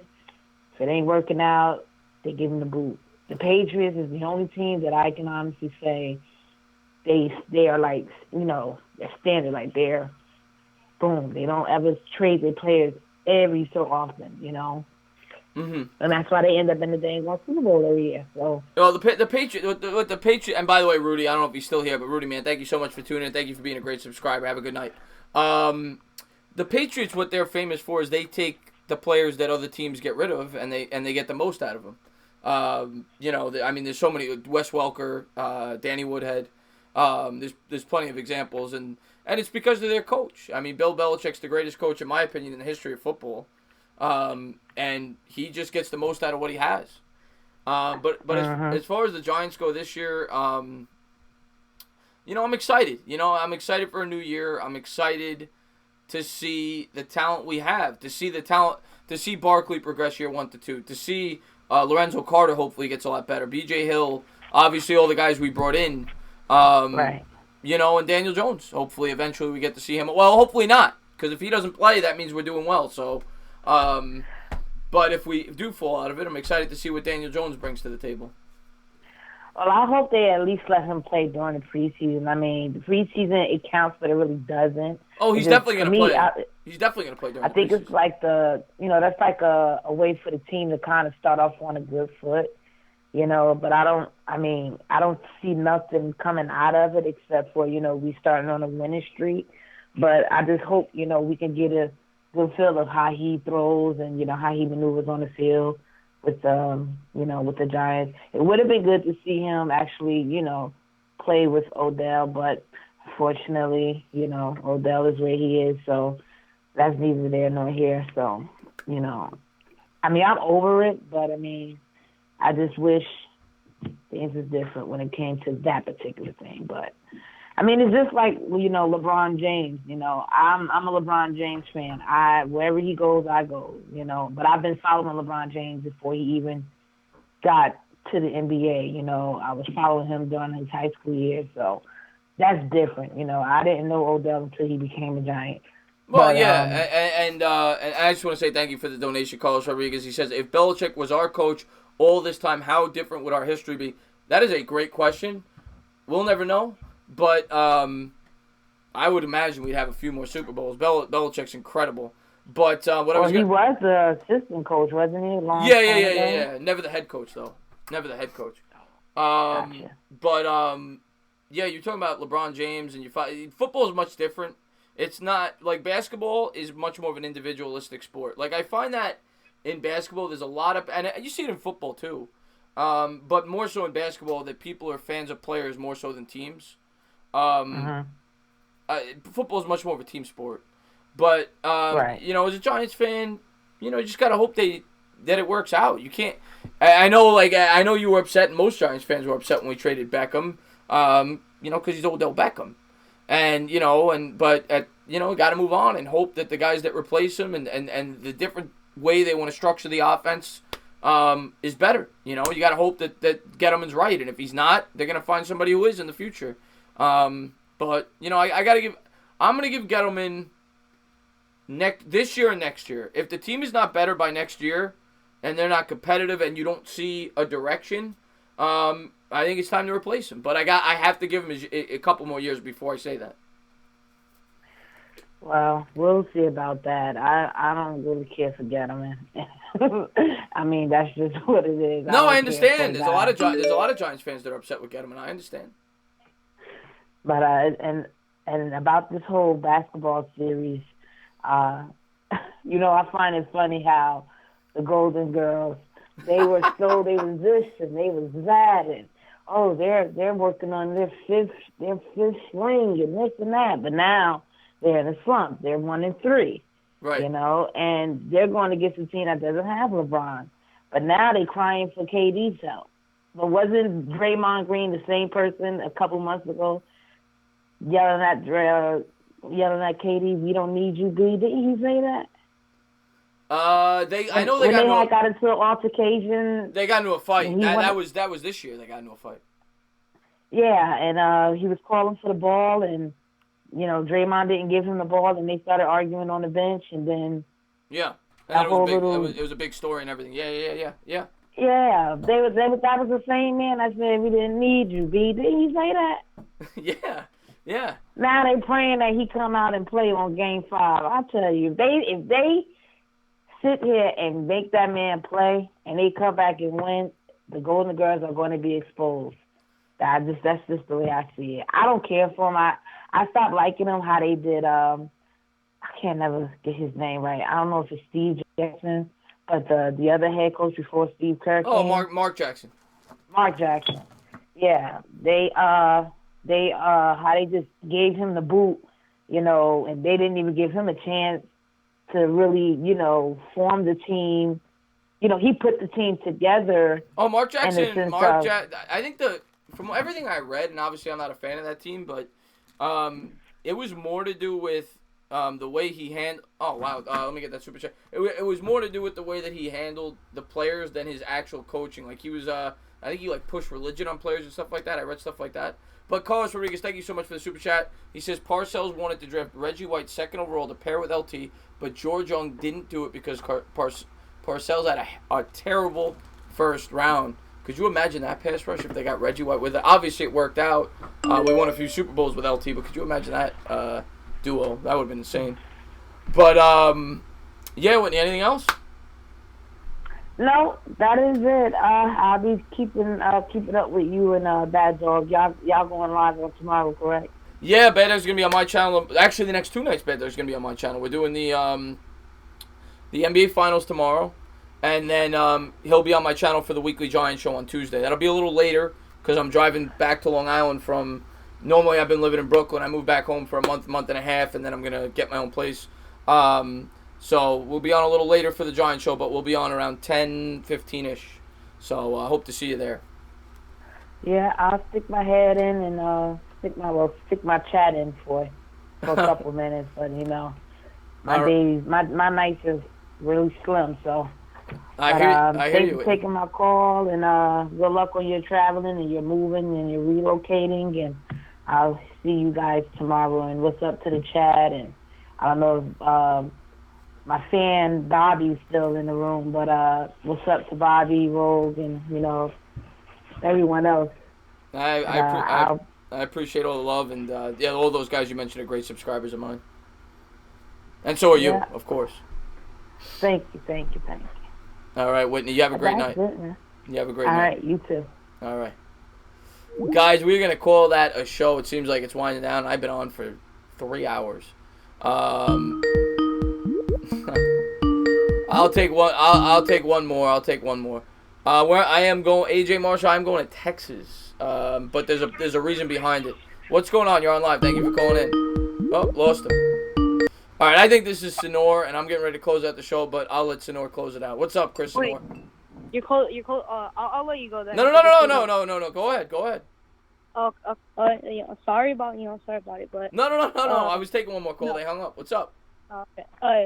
So I've been hearing. I went through Twitter, probably like 20 minutes ago. And I went underneath the Giants channels or the accounts. And they're still complaining about the Odell Beckham trade to this day. I'm already sick and tired of hearing so many people complaining, whining like little babies. Oh, Odell Beckham is the best receiver. Odell Beckham this and that. Forget about it. He was gonna leave either way. He was gonna leave either way. It doesn't matter. He doesn't. When Landon Collins left, he was gonna leave either way. When he signed with the Redskins, it doesn't matter. He would push for a trade or a release. It doesn't matter. I think the Giants. I think the Giants signed him to trade him because I think they knew they couldn't just let him walk and get nothing.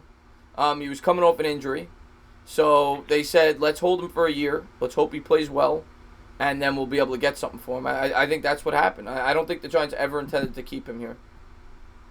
I mean, you should have gotten way more than what you got. You only got one player. I think maybe another pick and what else? A pick. I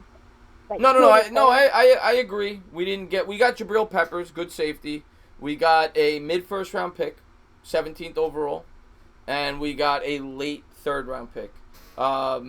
I think you could have pushed for Denzel Ward or whoever they have. Denzel, I forgot his last name. I don't know if it's Denzel Ward. But, yeah, Denzel Ward's the cornerback over there. Yeah, I think you guys could have gotten him. But you still have DeAndre Baker. I mean, he's a good player. And Julian Love. The thing is, when you're trading a superstar, you're never gonna get equal value. Yeah. It's just the way it works because anytime it's very rare. Superstar gets traded specifically in the NFL, but when they do, you're never going to get equal value. Just not. That trade was more to be able to reshape the roster by creating cap space, and we're going to have to wait and see. It's going to be 2 or 3 years down the line before we could fully judge that trade, in my opinion. I can agree with that. I was into the Giants when they got Odell Beckham in around 2015. I was kind of paying my attention over there because the Chargers they stink in 2015. But what's it called? I was turning my head over there, and nobody knew about Odell Beckham, and then all of a sudden he exploded to become a really good wide receiver and everything. And what would you pick him in the draft? Was he like a seventh overall, or what would you draft him at? Odell Beckham? I can't remember the exact number. He was Was he in first round? Oh, definitely first round. I'm just trying to remember. I think he was around 10. I know he wasn't 10th, but he was around that area. I know he was ranked high because of his senior year and everything. Odell Beckham was great. I know. But you can't build a team around a wide receiver. Yeah. It's very rare that it's successful. So once they hit their max contract, I should say.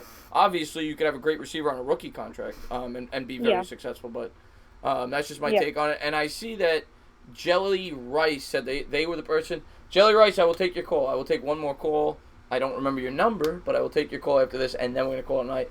But Chris, anything else, my man? No, I'll end it. One more question, before, not to be annoying, but what's it called? Do you think Odell Beckham is a Super Bowl caliber wide receiver, or do you see him as kind of out of the top 5 rankings? Oh, he's definitely a top 5 receiver. He's a great wide receiver, but. Everybody knows, it's well documented. He's not the best locker room guy, and it's very hard. Yeah. It's very hard to win a Super Bowl paying a wide receiver $20 million a year. That's a lot of money to pay a position that's arguably one of the least important positions on a football team. Okay, Chris. That's all I want to ask. I just want to call it a second time. Because I'm kind of getting tired of all the drama that's happening between the Giants community. It's probably one of the biggest, and it's probably one of the most diverse communities out there in the NFL. So, but it's still a really good community. New York's a good state, and there's a lot of good people like you that support the Giants. So, anyway, Chris, keep it up on your channel. You'll be hitting 10K shortly, and have a good night. You too, Chris, man. Thank you for being a great subscriber of mine. I really do appreciate it. Marjorie says, look at the chat. Yes, he was the 12th overall pick. Yeah, I knew he was right around there. What's going on? You're on live. Thank you for calling in. Hey, Chris. What's going on? Who's this? It's Justin. Who is it? Justin. Justin, what's up, Justin? How you doing, man? Good. So what's up? I don't think the Giants will have a good season at all. You're definitely in the majority there. I think a lot of people do not think the Giants will be good this year. Well, one, because Saquon Barkley has to freaking run through 8 men just to get to the end zone. He's a good running back, but when you have literally 5 guys to block 8, your odds are not really good. Well, they're going to stack the box. There's no doubt about it. They're going to make the Giants beat them with the pass. And we'll see. We'll see. I mean, we'll wait and see. But that's all I could say. But I do think that the Giants definitely improved their offensive line, which is big. Our offensive line's been horrible for years. So I think at worst the Giants will have at least an average offensive line this year. I think it's going to be above average, but I think at least an average, which we haven't said that in forever. So that alone to me is a step in the right direction. Because an offensive line is the most important part of a football team other than a quarterback, in my opinion. And literally, I'm going to say it right now, because of the 8-man box, Eli's going to have no time to throw, and you're going to see first guy to ask for a trade will be Sterling Shepard. And then the next guy will rip Giants fans' heart out, being Saquon Barkley.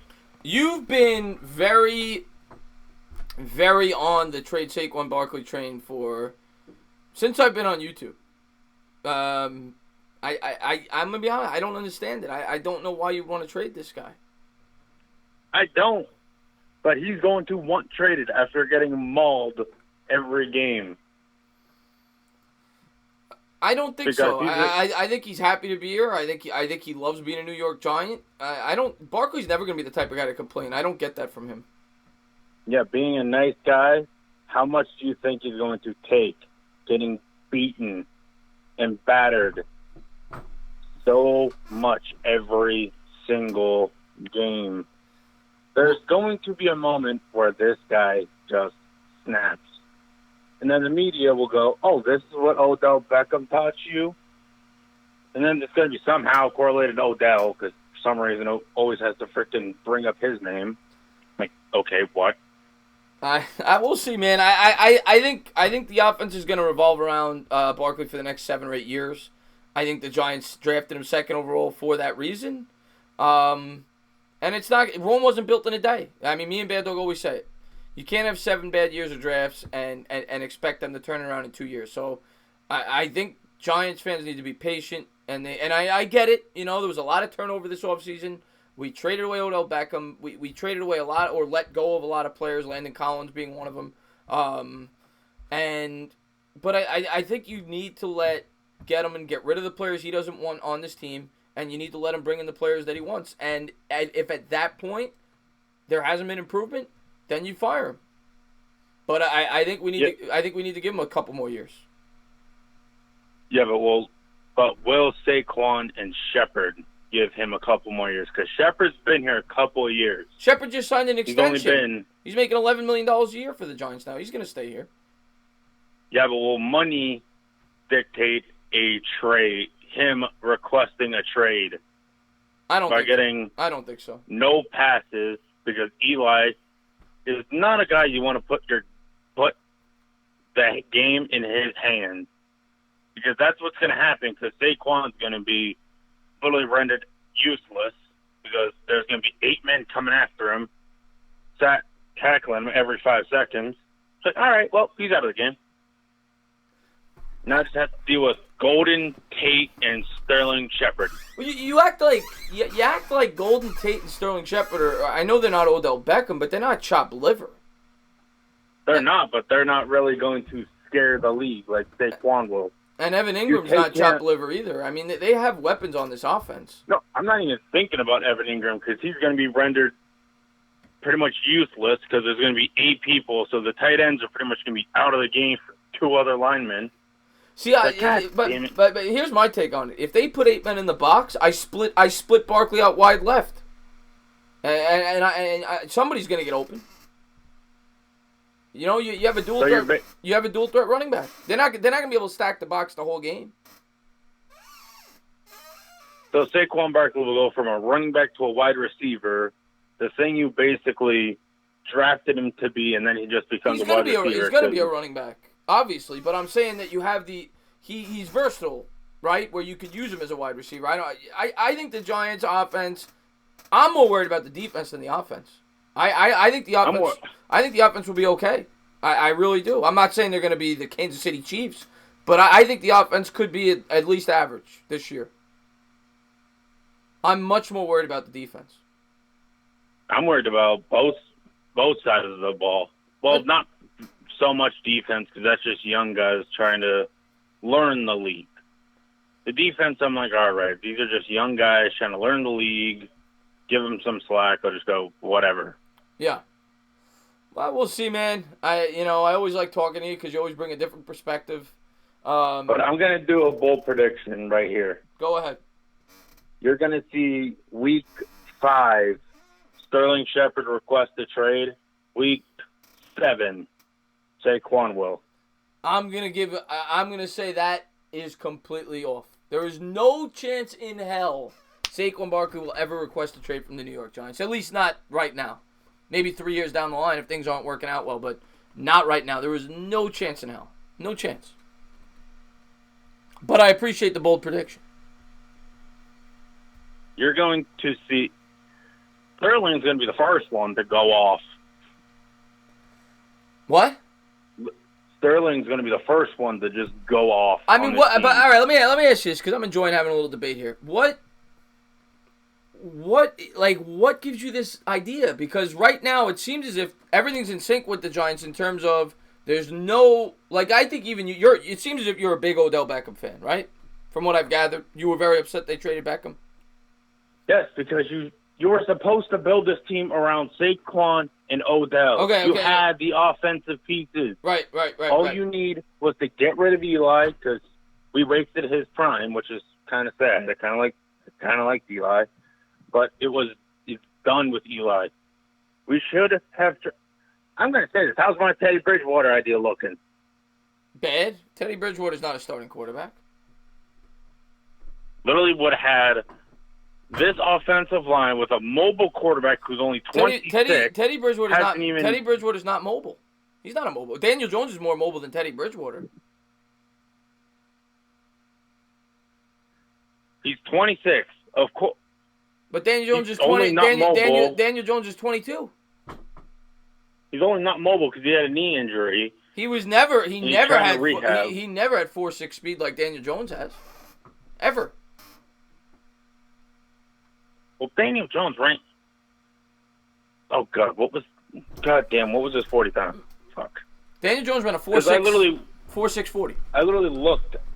Oh yeah, 4.64. God, what was Teddy Bridgewater? Because I wanted him out of the draft.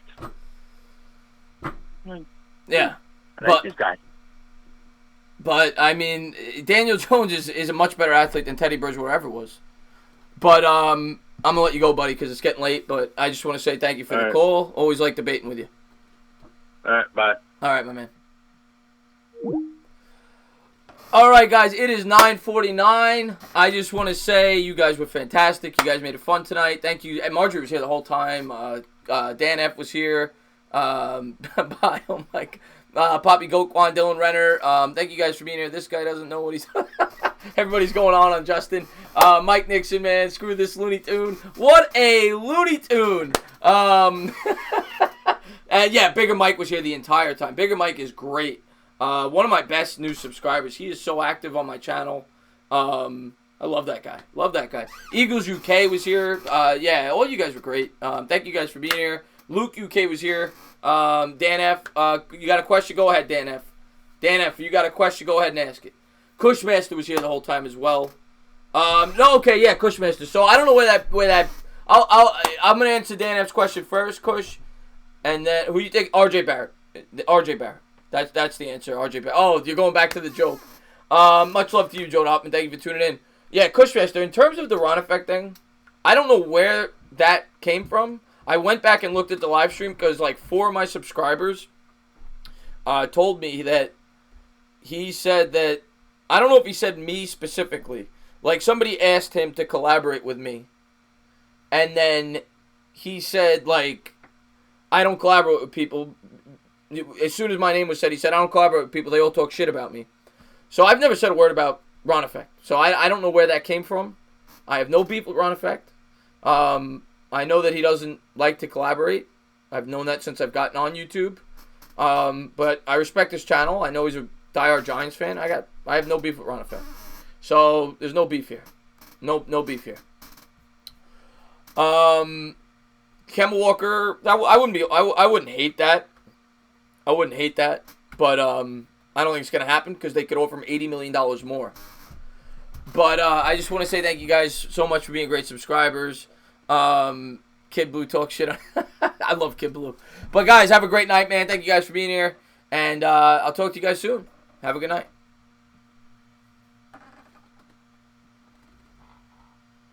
Yeah, Dan F, I know. I made that mistake. I meant to say 100 million rather than 100,000. But have a good night, guys.